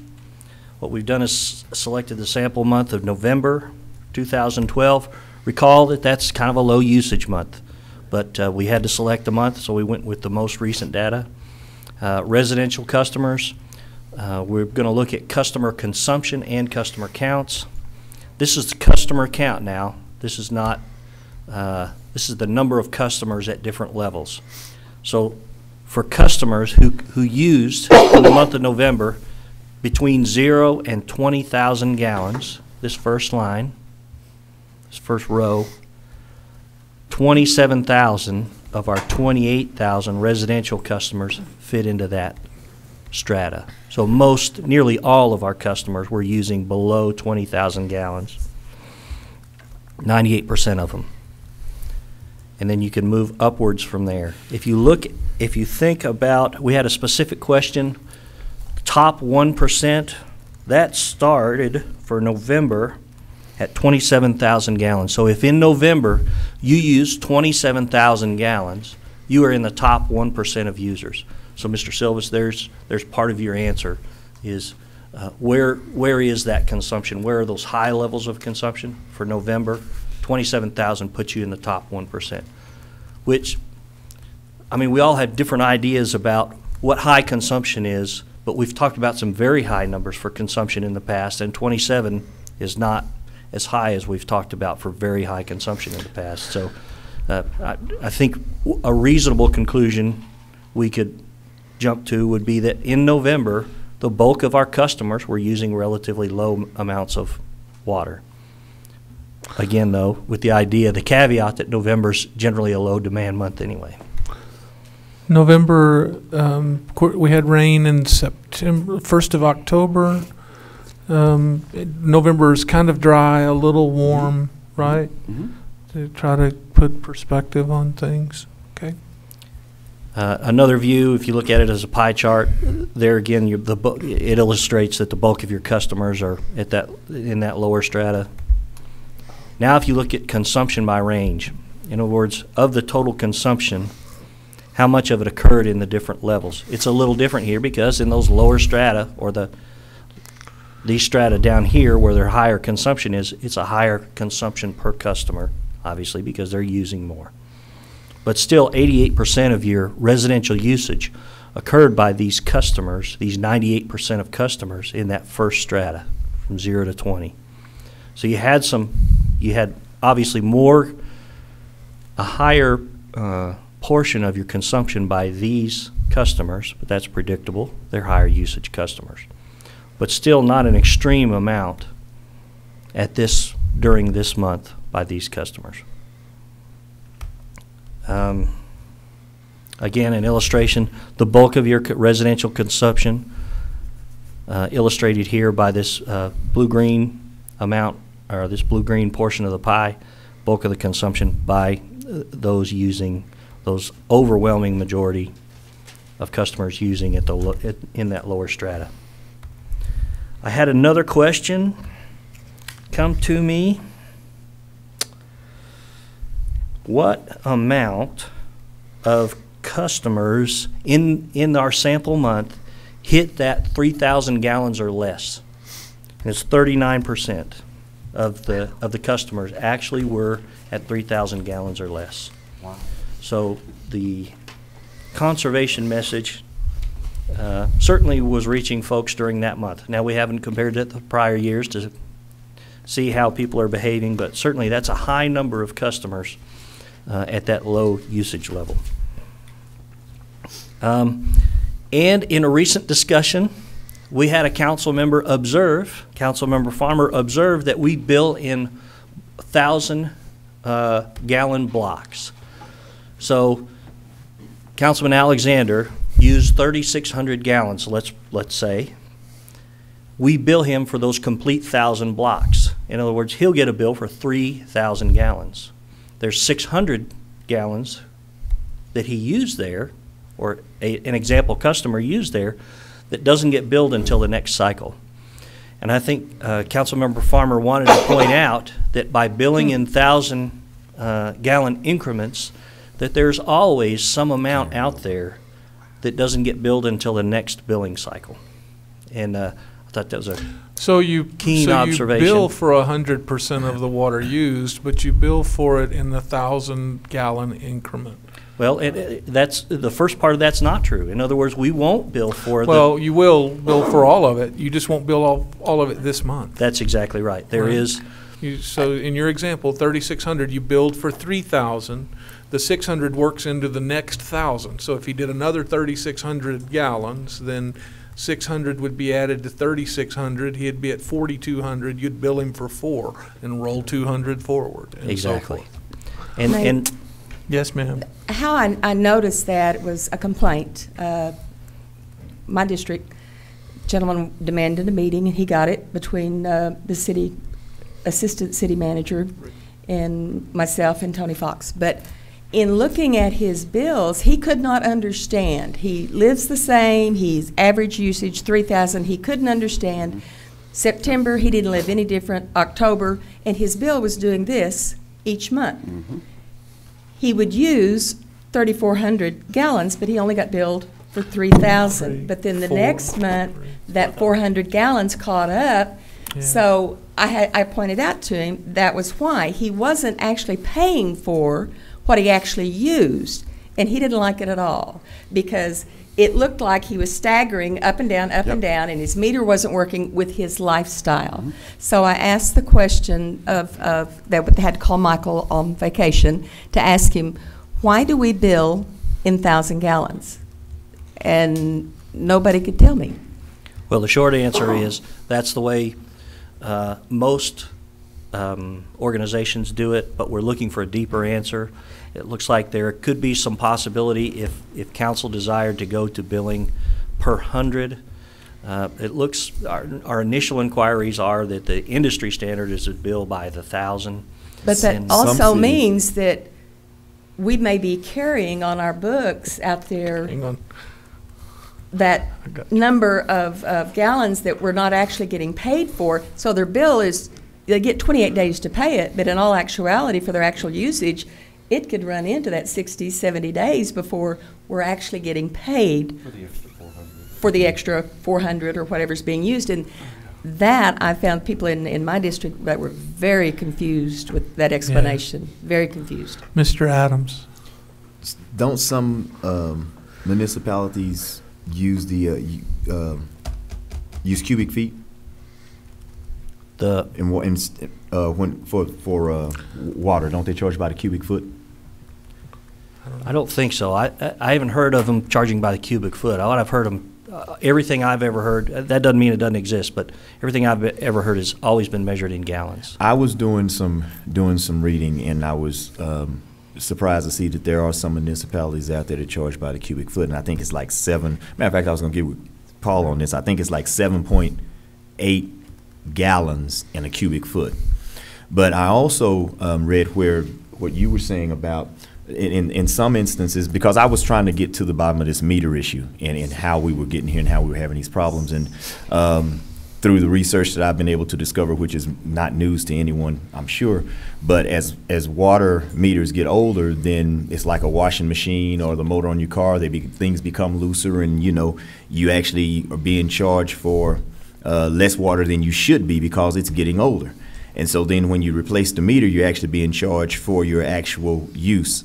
But I said that to say some cities have and we have it here, except we don't call it that. We have like a high-low desk where if my bill is really low this month, someone in the city that's their job to say, hey, this guy's water usage is low based on what his average usage is. Or if it's high, says, well, this is high. Now, if it's high and I was billed low, then what happens is on my next bill, that water that I wasn't billed for is going to show up, kind of like what we're doing here. And I don't think a lot of people understand that. I didn't understand it. And then when of course, you flip the script, if you're billed vice versa, then the city has to take care of it. But my point is, they had people that were watching. If the mayor's water usage was off, not only was he going to catch it, but hopefully I would catch it before he did as a city employee and let him know, look, your usage was under, or your usage is way up, and he'll get a letter before he gets his bill saying, look, we've noticed you've used 25,000 gallons of water when in the past you've only used 5. You may have a leak, da-da-da. Yeah, exceptions reporting. You covered a lot of ground there, but there are a lot of internal objectives that we haven't talked about publicly. Some of them we have in what you just said. When we go online, we'd like people to be able to go online at any time during the month. Remember, those AMR meters are uploading data multiple times during the day, and we'd like people to go online and see what their usage is so they can actively manage their consumption. Bless you. Because so much data is available, it can very much empower that customer to manage how they use water. And they can look at those usage patterns and say, you know what, that does look like a leak. We can illustrate to them what a leak looks like when everything's shut off in the middle of the night and you've got constant usage. That's a leak. So lots of good points there, lots of objectives with empowering customers to manage their usage. Now, I'm sorry if I might, Mayor, just real quick. And I said all that I'm sorry, I went off on a tangent, but what I was saying was some cities do use the cubic foot. So that might be something we can look at to see if that would help us in our billing as it relates to the thousands versus consistency. Yeah. Mr. Silvas and then Mr. Alexander. Michael Dane, this is fine and dandy, this November 2012 customer count. And I asked for this information to be brought up, not because I'm on some kind of witch hunt or anything, but I wish you would have at least thrown in a June, July, August customer count. You're just giving us the low end and the low month, the cold winter usage. But I wish I was looking for the other end also. When it's 100 degrees out there and what's happening. So you're only giving me half of the picture that I asked for. So I wish you would have at least included some summer months in there. And I think I remember asking 2-3 months back. So for it to be just November only, and maybe it was just miscommunicated, but I would have hoped that you at least given us the other side of the picture also. Well, this is the first we've developed this data or mined this data for this kind of presentation, and I think we've got a system now where it wouldn't be too tough for us to do the same thing. If you wanted to pick another month in our recent history, I think we could do that. June, July, August, any one of those months. And I was looking for that 81 to 100,000 gallon user, and I'm happy that I'm happy with the number 6. I'm elated, but again, I want to see what's happening in the summer. I'm just trying to get a picture of how conservative we're being with our water. We're in drought level, and what is really happening out there with our users? What are they truly doing to conserve? So if you can give me next time around, again, some summer months, I'd be curious. Well, if you're comfortable with this format, let me give you another option. A, tell us what month, and B, Do you want us to come back to the podium with this, or do you want us to develop it, the same set of slides for a different month, and just send them to you? How would you like to see that? I would like it presented in a 10 or 15-minute presentation. Just like this? Just like that. Same thing again, different Yeah. month? We want transparency. The public is listening and watching. They watch it all the time. So that's all I was asking for, and nothing more. No problem. Help me out with the month. August, August? Gotcha. July, August. I Check don't the care. rainfall, though. Make sure it's average rainfall. Wasn't a wet August, dry August. This past Just saying. summer was August I was can't not remember. August it was is very then. dry. Very dry, good. Okay. Mm. We're Mr. planning to Alexander? bring back some, I'm sorry. It's all right, I'm Mr. gonna lower Alexander. the do you have tax more? rate by 2 cents in 20 seconds because of what I heard today. There are 33,000 taps. On average, 500 gallons will be spilled over to the next month. 500 gallons times 33,000 is something like 16 million, and that's gallons. Oh, I didn't do it. I made a mistake. I didn't do it by that. I can only do it like point. I made a mistake on by 1,000. Okay. I almost have my calculations right, but there are the 16 million gallons divided by 1,000. Darn it, guys! I am so sorry. 16. I got an easy one for you. A rule of thumb, which makes the math easy. We've got approximately 33,000 and change customers, total number of customers. If each one pays $1 a month, that's 33,000 times 12, 33,000 and change times 12, which is approximately Bingo. $400,000 a year. Well, but So $1 a customer is $400,000 Is that commercial a year. and Okay. residential? That's So, both. That's right, Mr. Silvers. $40,000. Sorry, the tax rate we can slice off 0.2 cents. But there's $40,000 outstanding all the time, and if we charge to the gallon, we would get that 40,000. And then you charge. Look at the interest on that. Yeah, you can save money on the interest of that, and Ms. Farmer. Michael, I thank you for the staff for preparing the information, because I know anytime you're digging up past facts, it takes a while. But I have a question. In billing in the thousands, so, say we lose the 400 figure that we've been using, the people get a free ride. How does that affect our average that we base our sewer fees on when it's actually not the actual amount? And I'm really interested in billing in actuality so that the city has a truer picture of their income and what our cost related to water is for that same month. Excellent points. Let's take an example, and let's run a few months right quick and make sure we understand what's going on. Let's take a user who uses 3,400 gallons per month. First month, the meter reads 3,400. They get billed for 3. The second month, the meter reads 6,800, 34 times 2. They get billed for 6 minus the 3 they've already been billed, right? So they get billed another 3. But that third month, the meter, where are we up to? 6,800? The meter reads 10.2. They get billed for 10 minus what they've already been billed, which is 6. So at that point, we've caught up those first 2 months or the cumulative lag that existed from those first 2 months. So we're always just a fraction of 1,000 gallons behind. We truncate, in other words. You can either call it rounding down or truncating that fraction. It's an underbilling. Exactly. But we don't completely lose it, and that's important. That 3,400 per month, that 400, it's just delayed. It's not completely lost. So that's the first point. And I had another point, and I've lost it. I'm sorry. But No, I was just saying, and the gentleman that brought this to my eyes and sitting down and looking at his bills instead of his problems, he wants to pay for what he uses at the time, not 2 months, not 3 months, catch up, minus and pluses, because it confuses him.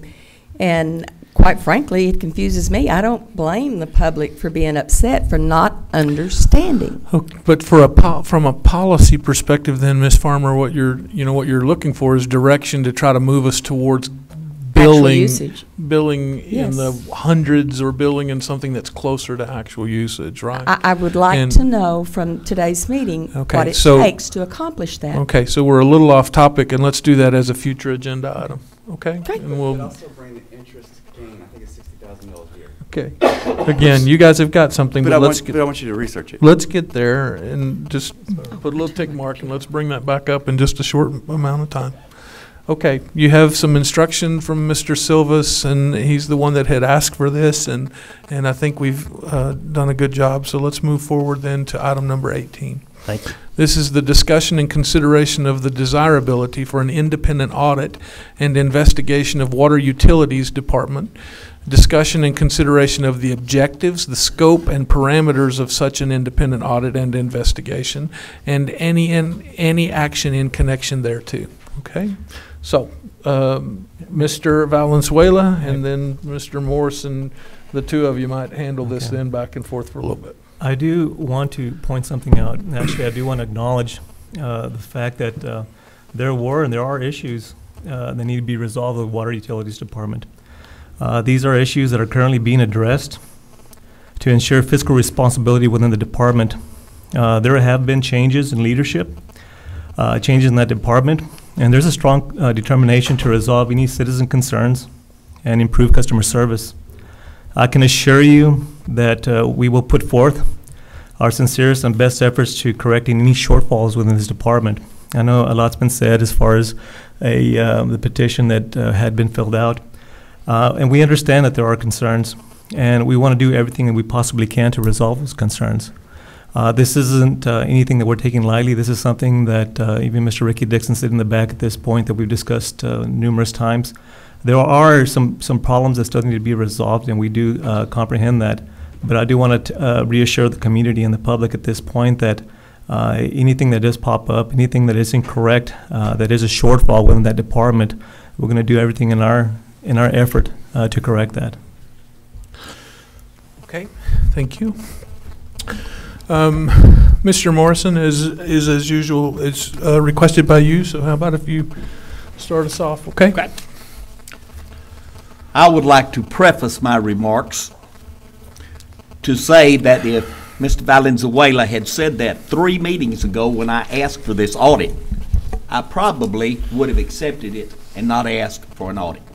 I wanted the administration of our water department of our city to publicly say, we've got problems in our water department, we've got problems in our water billing department, and we are looking at them, we are investigating them internally, and we're going to fix them. And had I heard that 3 meetings ago when I asked for it, I would have backed off. But the first time I asked for it, I was ignored. The second time I asked for it, I got a reading on how to read a water bill, and I represent the people. And the people call me. I get many calls, and I've had many calls this last month.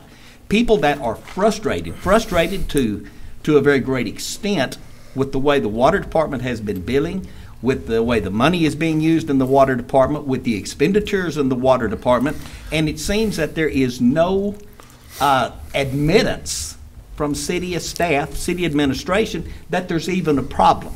And when I was put off until this time to get this on the council meeting, I became very, very frustrated myself, as did my citizens. I've got 3 emails that I'm going to share with you that I got this week. As we all know, there's been almost 475 citizens that have asked for an audit. And I now know that the word is not audit, but it is investigation. But there has been 475 citizens. This is not a small number. This is not a small problem. And each one of these people will give you a reason as to why they're asking for this. And it's all over the board as to we've been overcharged. Our meters are not being read. And then they talk about the way that they are treated when they go to the water department. One lady writes, from October 5th to November 6th, her bill was $406 to $424. She was charged for 18,000 gallons of water. The next bill, November 6th to December 10, she was started at $424, and the bill was at $421, and she was sent a bill for 3,000 gallons minus. It was a credit. I had another man that emailed me and said the exact same thing. One bill was excessive, the next bill there was a credit. I've got another man that called me and said the exact same thing. Now, that's 3 people in 2 weeks that I have heard from that have got a huge bill, and then the next bill is a minus. That tells me either the meters are not working properly, we are not reading the meters properly, or we're not reading the meters at all. And any one of these 3 is a problem, and it's a problem that needs to be met. I have been in communication with Ricky Dixon, I have been in communication with Tony Fox, and I will tell you right up front, I have complete confidence in both of these people. I think they're trying to do right. I think they're trying to solve the problems. Tony Fox, I have probably sent 18 complaints to her. Tony, to my knowledge, has taken care of every one of them, and I appreciate her for that. She's done an excellent job. But if we've been reading these meters, and if the meters are working properly and people are being billed correctly, I would never have got those 18 calls in the first place that had to go to Tony Fox that had to be worked. And that tells me we've got a problem. And 475 petitioners, and I think that's the last count I had, is right at that. 475 people in this city have said the same thing. So either our meters are not working, the meters are inaccurate, or the meters are not being read. And either one of those is a problem. And we need to find out what the problem is, we need to correct it, and we need to fix it. That's all I've got on water utilities billing. The other problem I have with the water department itself, when Mr. Morrison, Mr. Valenzuela wanted to respond to that position, and then could we do them one at a time? Okay. I do want to. We do acknowledge that we have received the 475 as far as petitioners at this point. One thing that we do want to point out, and initially what we're trying to do is contact every single one of the individuals that has signed a petition. We came to the realization there's quite a few of them we couldn't get a hold of. Our effort is to correct whatever is broken at this point. What we would like to have happen, actually, is to be contacted directly and allow us to immediately start addressing any concerns that do come up. Again, I know that in the past, this is a directive that I had discussed also with the Water Utilities Director, is that we wanted to take a look and make sure that we contacted all those individuals. I do want to say that we have 33,000 accounts that at times there may be some issues within the department with the billing. Our job is to try to catch those mistakes when they do happen. We do have exceptions reporting to try to catch anything that gets past us, but what we'd like to do is to be able to correct any type of anomaly before it even happens. And that's what we're working toward. And I can sit right here and tell you that no, our system definitely is not perfect. It needs work, but that's work that we're willing to put in. And as you mentioned, Councilman, at this point, absolutely, Ms. Tony Fox has done a tremendous job, I believe, whenever she's been contacted on any issues or concerns. And she's done a really good job of addressing those.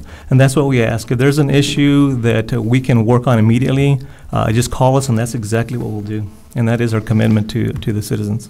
Second part, sir. Okay. Second thing I want to talk about is the water department itself. 100% of the income that our water department gets comes from the people that have water meters. There is no other income except for the water meters. In 2006, we authorized a rebate twice a year, April and November. And in 2007, after we authorized this, we had both times in 2007, there was an overpayment. There was a rebate.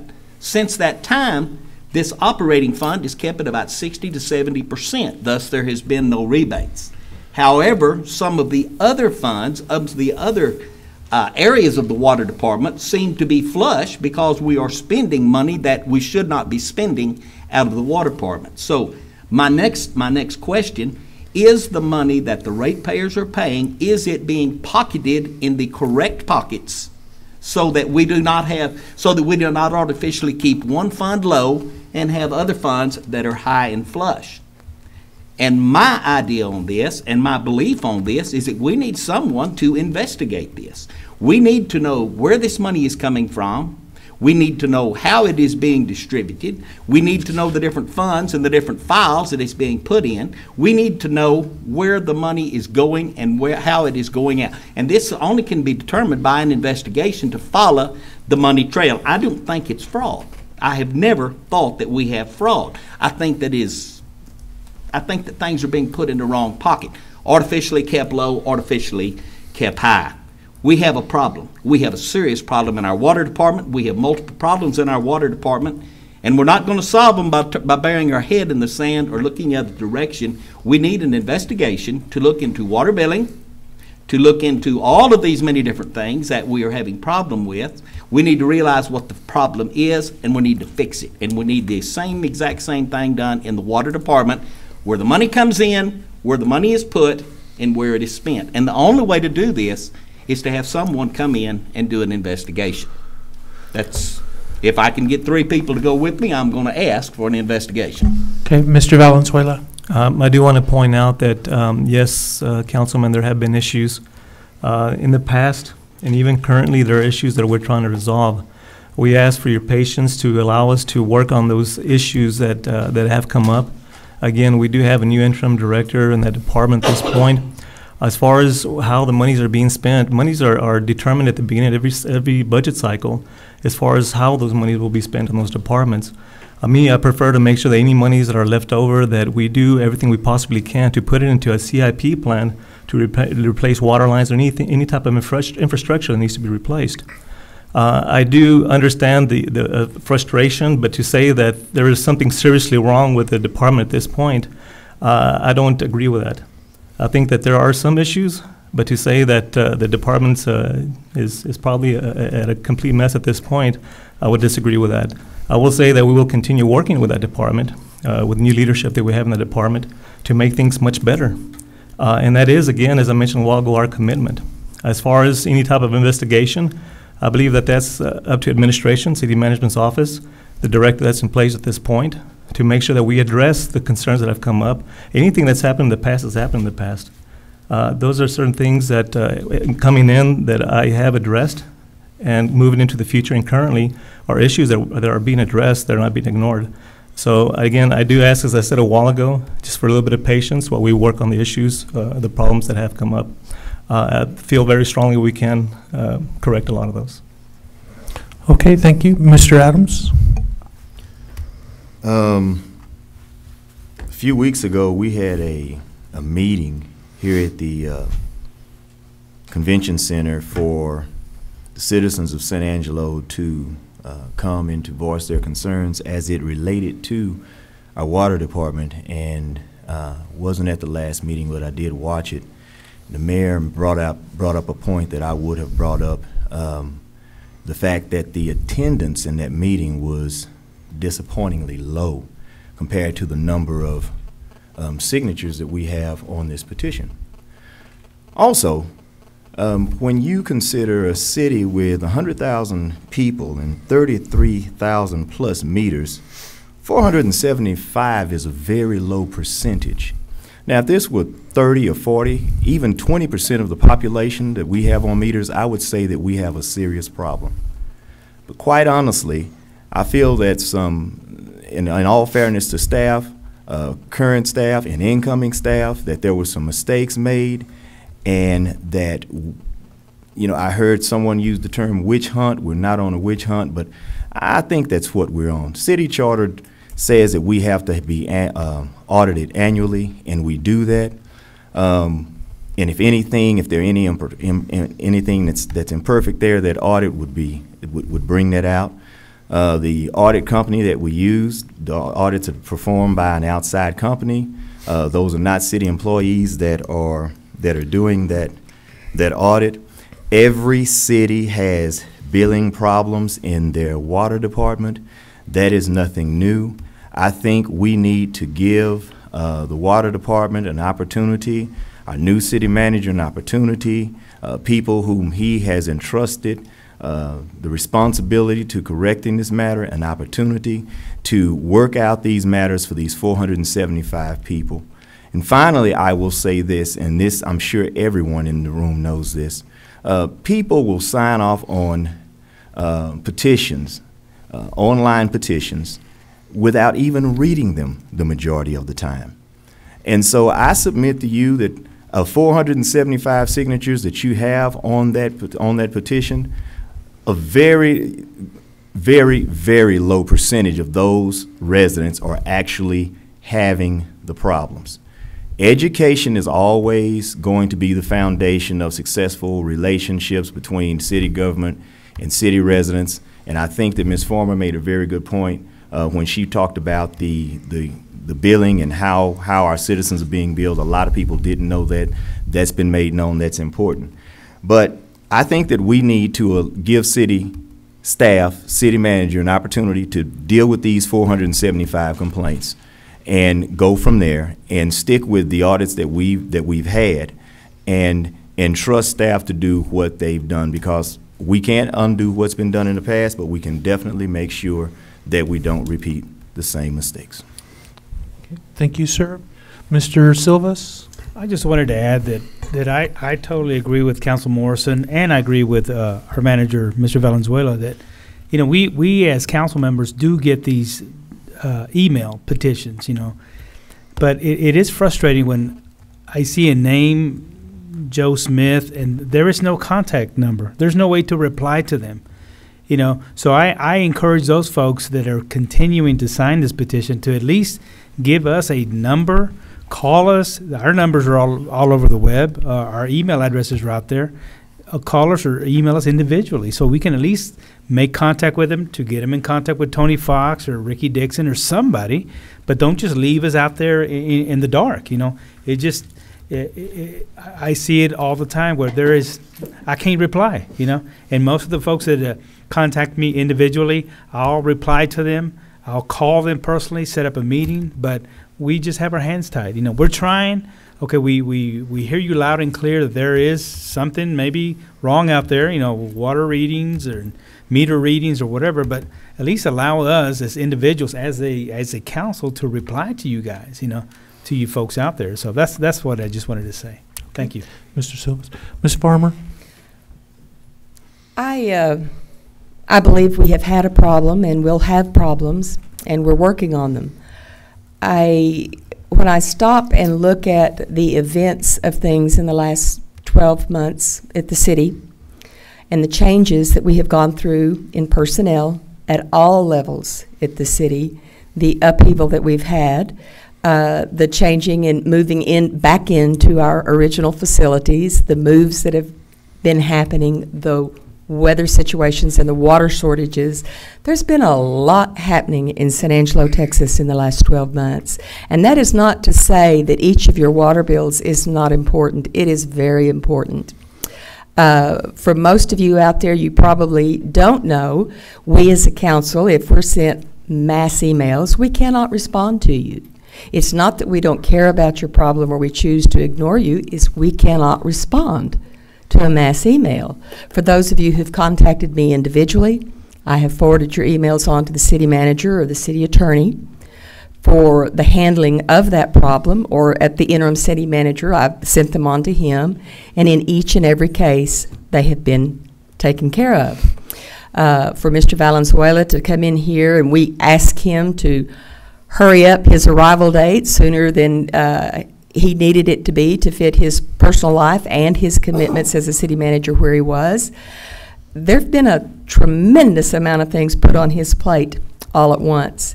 I can honestly say that with each and every item that I have forwarded to what I call the fourth floor, those items have been handled and handled respectfully in a prompt amount of turnaround time as humanly possible. To go one further, I believe yesterday was Monday, I sent Mr. Valenzuela a copy of an individual email about his 5th consecutive problem out of 7 months in his water billing and the 5 different answers he had received, and Mr. Valenzuela responded to me before 6 p.m. that evening that he would personally look into it, or he or Mr. Dixon.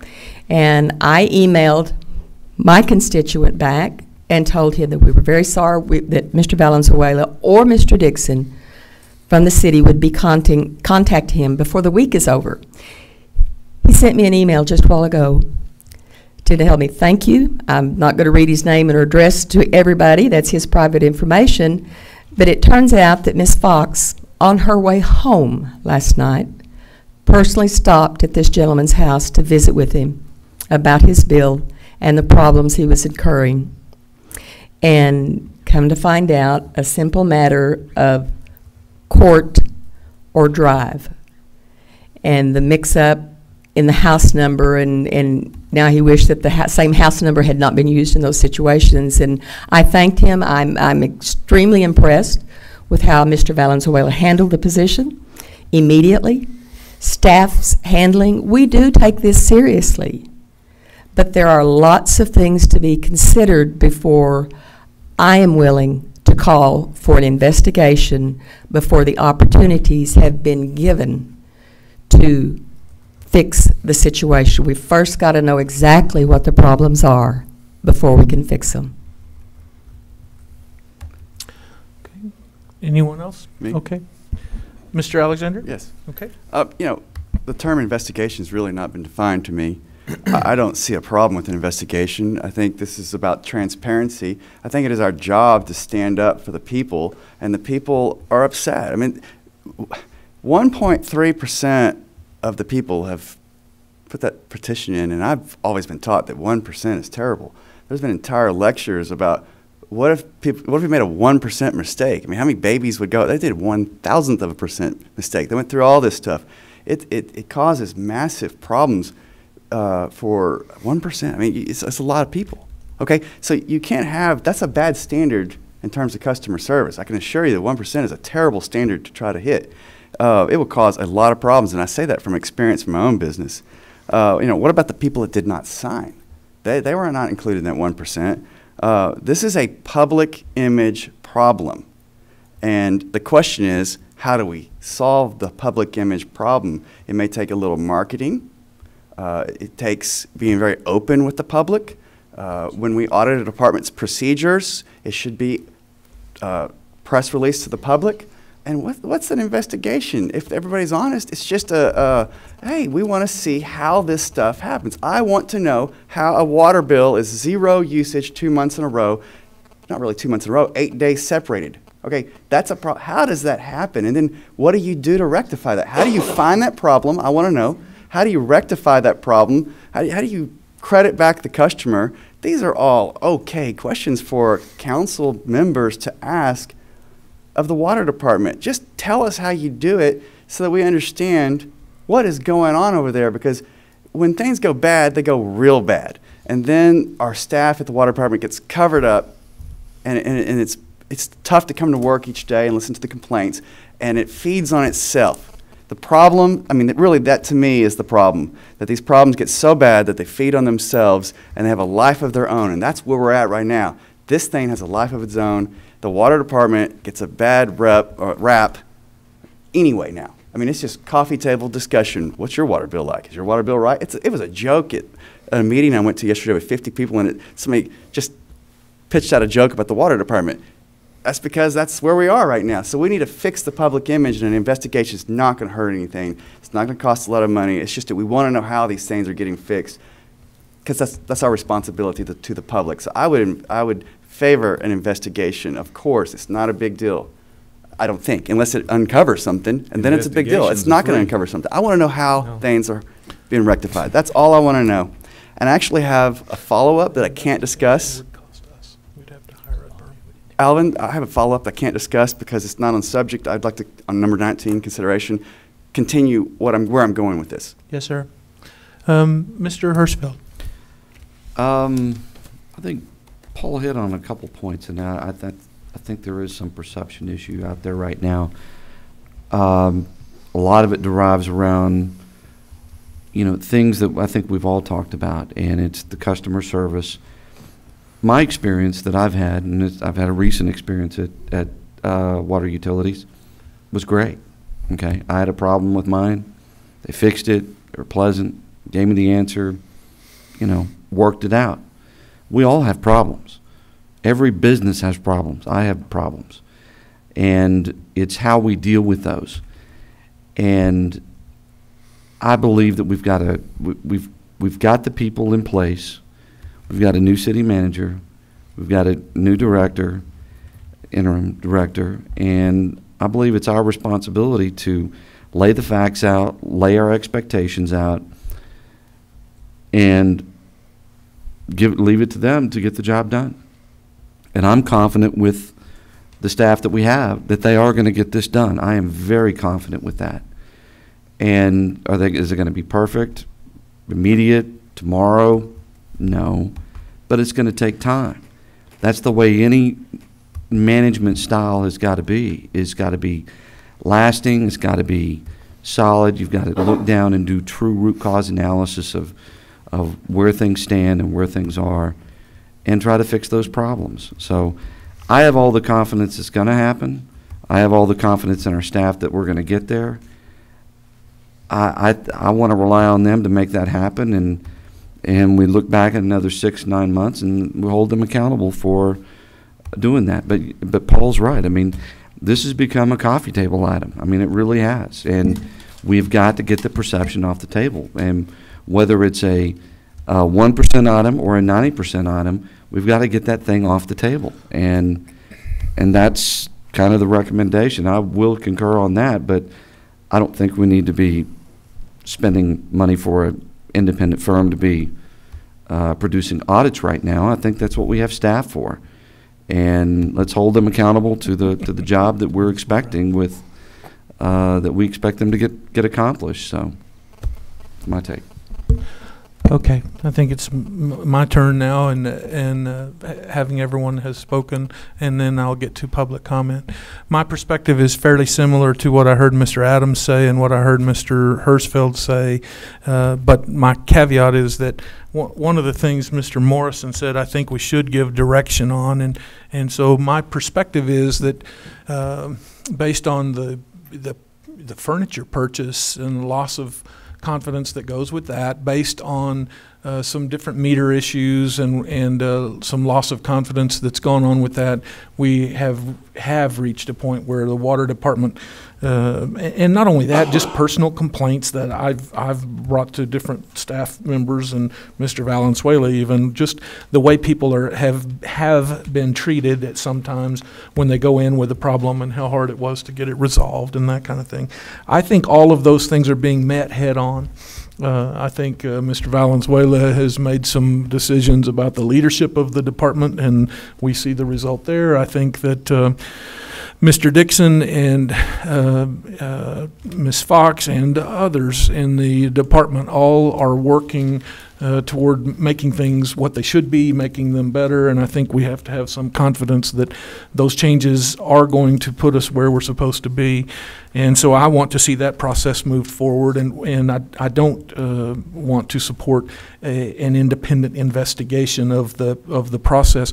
However, what I do want to do is give Mr. Dane instruction as a council that during the audit that will occur annually from, in this case right now, we're contracted with Armstrong, Backus, and Baker for, is that right? Armstrong, Backus? But anyway, for their audit, I want us as a council to give instruction that the ledger assignments be specifically followed to root. So the complaint or concern that Mr. Morrison has that when money comes in, where does it go? That is an audit trail. And so I want us as council to tell our auditing firm, we want that audit specifically to go down that path. We would like to see you take our water department and be sure that all the funding that comes in is going to the accounts it's supposed to go to, that no account is receiving money it's not supposed to receive, those kinds of things. And that's a proper place for that to be done, and it's at no additional expense to us. So we can give the direction, cause that to happen as part of our ongoing annual audit. So what I'd like to do is see us not do a special investigation. However, I'd like to see us give specific instruction that says ledger assignments will be run down as part of what happens in this audit. The next thing I'd like to see us do as council is to have Mr. Valenzuela come back in I don't know, 90 days or some number like that, Mr. Valenzuela, you or Mr. Dixon or a combination, and present to us what you have found and decided and learned and done as it relates to the meters and the meter reading and not reading and exceptions reporting and whether things are getting better and as it relates to the number of bills that are out of the norm and some of those kinds of things. I think that that's the way that we hold Mr. Valenzuela accountable, is by saying, here are the concerns. Mr. Morrison said, I'm concerned that our meters are a problem. I'm concerned that if the meters aren't a problem, the meter reader is not reading them correctly. Why would we have a bill that's this much this month and a credit next month? That's either a meter problem or a meter reader problem, or it's not being read at all. I believe that that's something that management can go to work on. And so I think what we need is to Mr. Hirschfeld's point, just accountability there. So it's time for a period of time to go by, and then for you to come back and say, here's what we've learned on those things, and here's what we've done to improve performance or those kinds of things. I think we should tell Mr. Dane that the ledger assignments have to be audited. Where are you putting the money, and what are you doing with the money, and that be a specific focus of this year's audit. So for me, that would take care of the concerns we have. I don't want frustration. Mr. Morrison had said that 3 months ago, if he had been told what Mr. Valenzuela just told him, that he wouldn't be calling for an investigation. I don't want frustration to end up costing us extra expense or a specific investigation, when I think this can be solved through holding them accountable, reviewing what they've done 90 to 120 days from now, and telling the audit firm, this is what we want you to audit. We want you to go find out if that money's going where it's supposed to go. So that's my perspective for how we ought to move forward. This item says it's a discussion and consideration of the desirability for an independent audit and investigation. So we've had the discussion. The issue is, what are we going to do on consideration? Mr. Morrison. I personally, even after all of the discussion, feel that we need an audit. And I think we need an outside audit of water billing and the water department. And I believe that my citizens have said the same thing. I don't have 4 votes, and I can see that from the consensus up here. We can make a vote on it, and everyone could say yes or no to the audit. Maybe that's the best way to do it. But I think for the citizens, I think that an outside investigation is warranted, is needed, and is necessary. And I am going to make the motion that we hire an outside investigator to investigate the water department and the water utility billing to see where these problems are coming from, what needs to be done to fix them, and to fix them. And I want to know where the money in that water department is going and how it's being filed. And I will make that motion, and we'll vote on it. If I get 4 votes, it's done. If I don't get 4 votes, then I'll bring it up in another 2 months after we get a report. That's my motion. Second. Okay, I have a motion and a second, and let me ask for public input.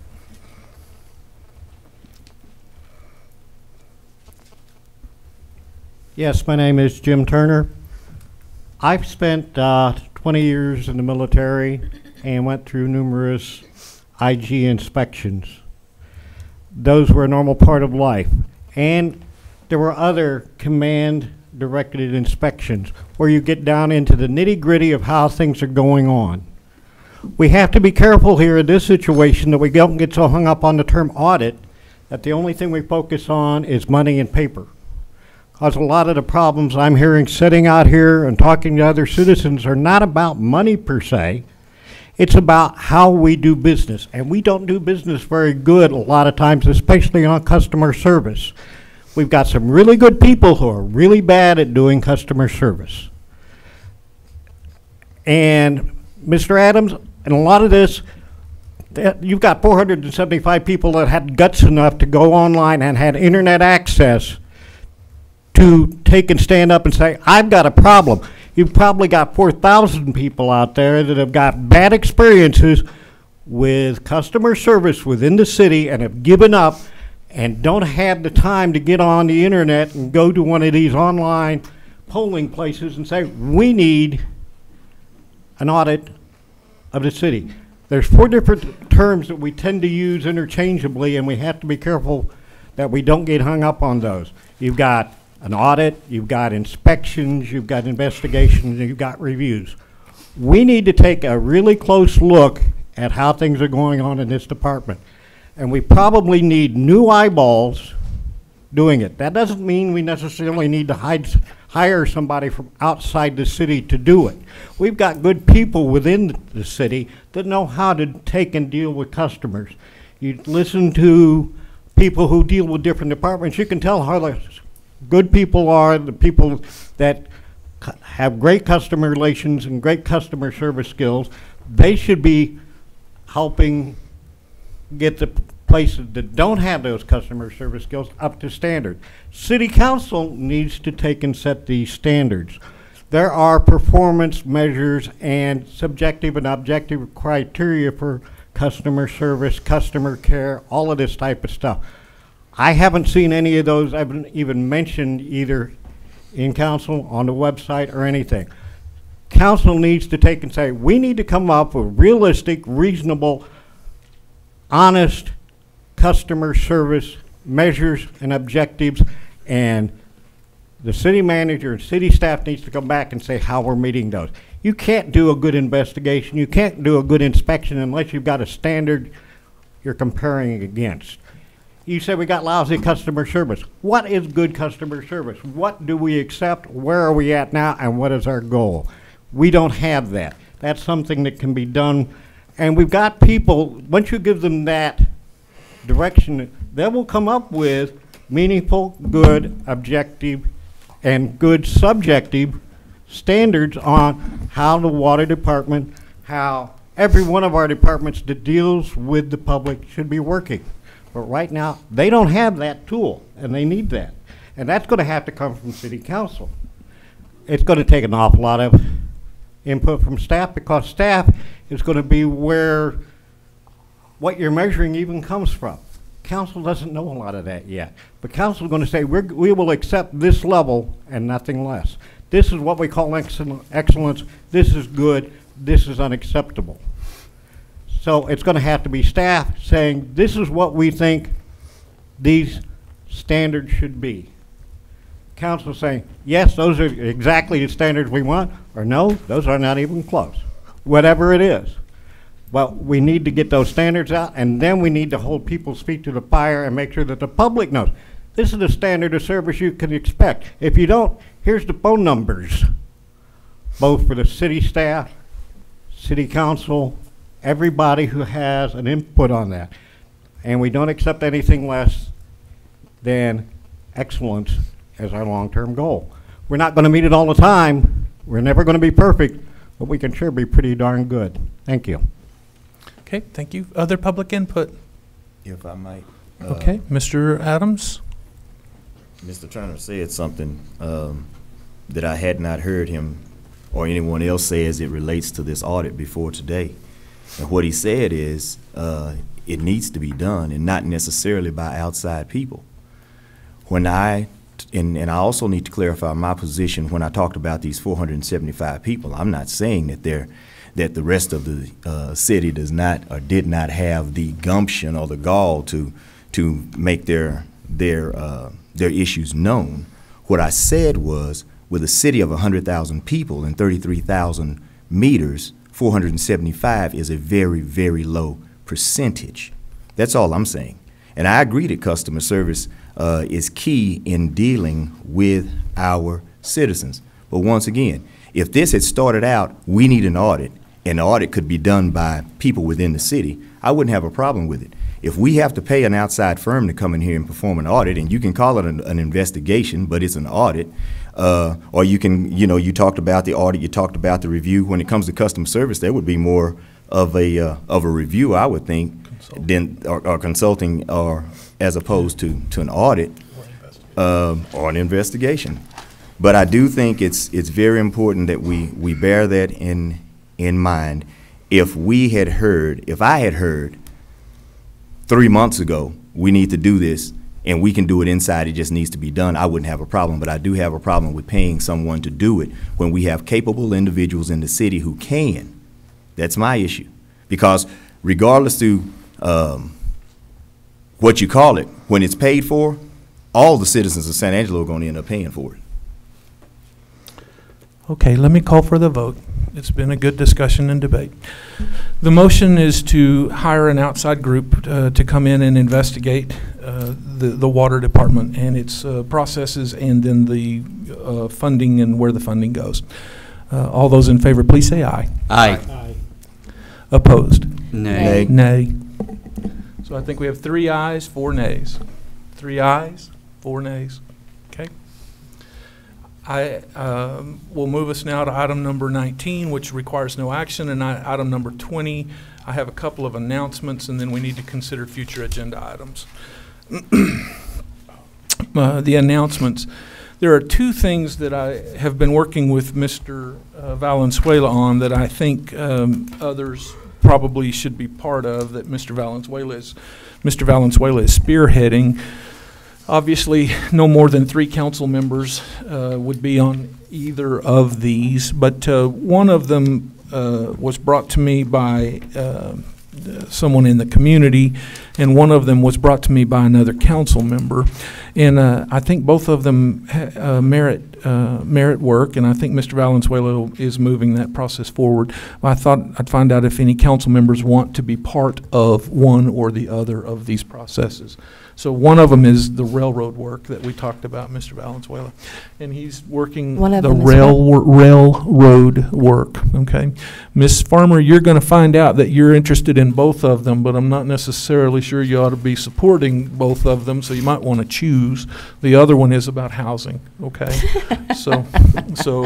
But Mr. Valenzuela is putting a deal together. We're trying to work with the builders, with the apartment association, with the hotel motel association, and with the people in our construction, like Mr. Torres, our building official, and some folks in our permitting area, and just kind of get a meeting of the minds and have everyone thinking through what we should be doing and how we can do things the most effective way as it relates to the fact that it's getting hard to get a hotel, that it's getting hard to rent a house, and that we are trying to be proactive with the people in that community. So is there someone that's interested in being part of that process with Mr. Valenzuela?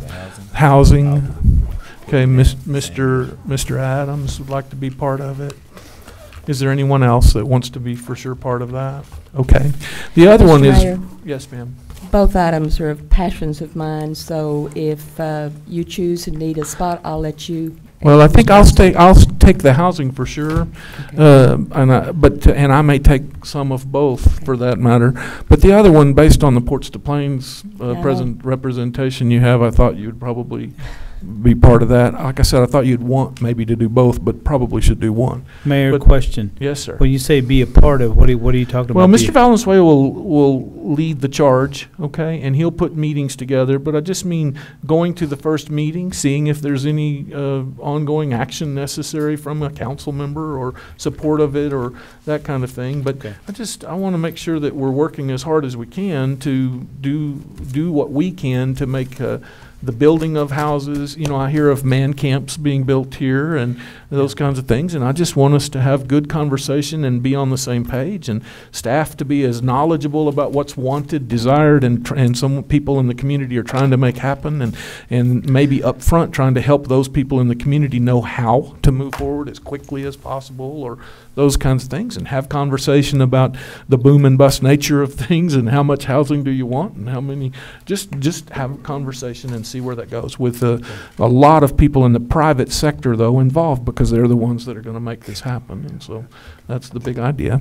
The other one is the railroad, and it has to do with trying to get some things done while this legislative session is in play, and particularly with the Presidio Bridge, and with track issues that are out there around Fort Stockton and out there around Marfa.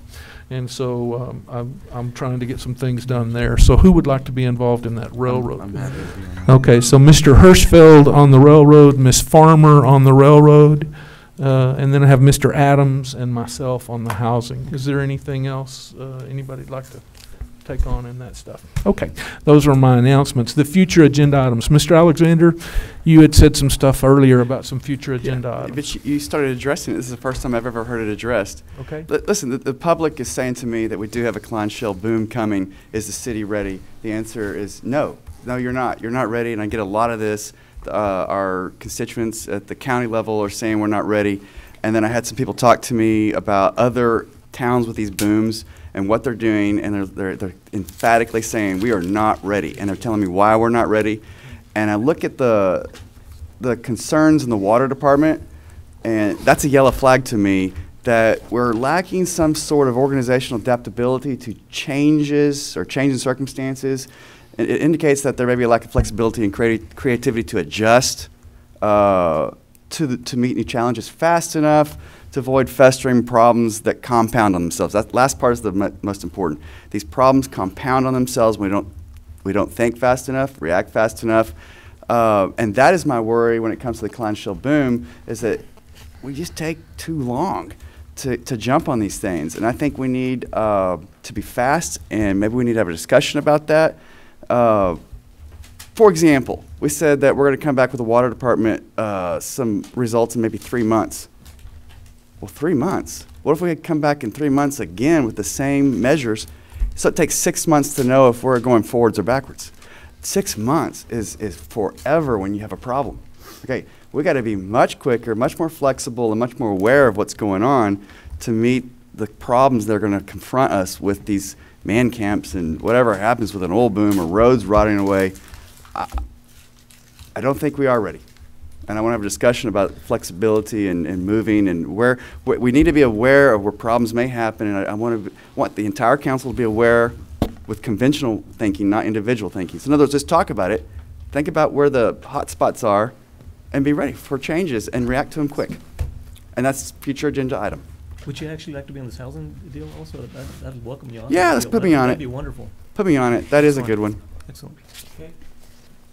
I think that, I personally think that one will talk about some of the other things that are related to a rapid increase. I was impressed, but the water department, how slow we are there, it's a yellow flag. It's not a red flag, it's a yellow flag that we need to be moving faster. And I think we have a new city manager that can get us there. That's why we hired him. Okay. Mr. Mayor? Yes. I would like to put on the as soon as possible agenda, the feasibility and recommendation from staff is to looking into the measurements of billing on water, and as soon as possible. I really would like to know how we can do it, what would be involved cost-wise, and the actual billing. Yeah, this actual billing of the water units. And that would be complete with what our computer system would allow and the change in effective. Please. Got it. What else, folks? Mr. Morrison, you're going to work with, now I've met with AJ and Mr. Murray with reference to that land issue that he discussed earlier. He wanted to put that on the agenda. So I'm going to ask that be put on the agenda just to give you a heads up. AJ and I met with him before and talked to him, and I'm sure she'll explain to you what she's explained to me, but I did want to put that on the agenda for discussion just so that we would have a clear understanding and clarity with reference to that. Motion to adjourn. Actually, one moment. If I could, please, real quick. I had one thing I wanted to add. Is it too early to get an update on the river project, where we're at, I don't think it's too early to do that. We'll get there. You're talking about the improvements to the downtown area? The improvements, yeah, the river, pictures. I like pictures. Okay. Thanks. We'll pass that along to Rick. I do want to mention, it won't be for the next city council meeting, but I do want to make sure that, I know January is already here, but I really want to stress upon the importance of getting that strategic planning workshop in place. And right now, I'm looking at February 19th. If I could have that full day working with the city council and the staff members, I really would appreciate that. That's the second meeting in February. But I'd like to have if at all possible, the whole day. Great. You would just use a regular council meeting? Sure, absolutely. I think that'll cover it. Done. Okay. 19th? Uh-huh. Yeah, It'll be February 19th. It's the second February It's the second meeting in February. I believe that's the Austin meeting for transportation with the state, the 16th, 17th, and 18th, or 17th, 18th, and 19th. Yeah, it's the 19th. Okay, then we'll have to look for another day then, but I definitely want to get in no later in February. I just need to look, I don't have Okay. I just sent my return stuff in, this is Okay. with reference to Transportation and Port Plains Annual Board Meeting. I'll have to look at it when I get to the house. I don't have it in my calendar with me. Okay, if it is on the 19th, we'll just discuss, and then I'll get back with the council members to see which day would be better. But this is the second meeting in February. And because I'm having a problem hearing today with cold and stopped up, can I ask again, where was it the mayor placed me on committees? Railroad. Recreation. Railroad. Railroad, not housing. Not housing. Okay. I said everybody. Everywhere. Thank you. I That's thought you were you. my friend. You and Mr. Hirschfeld are the railroad representatives. Mr. Adams, Mr. Alexander are the housing representatives. Okay. Can Mr. Morrison get a second? Second. Okay. All those in favor of adjournment, please say aye. Aye. Any opposed? Opposed? Okay.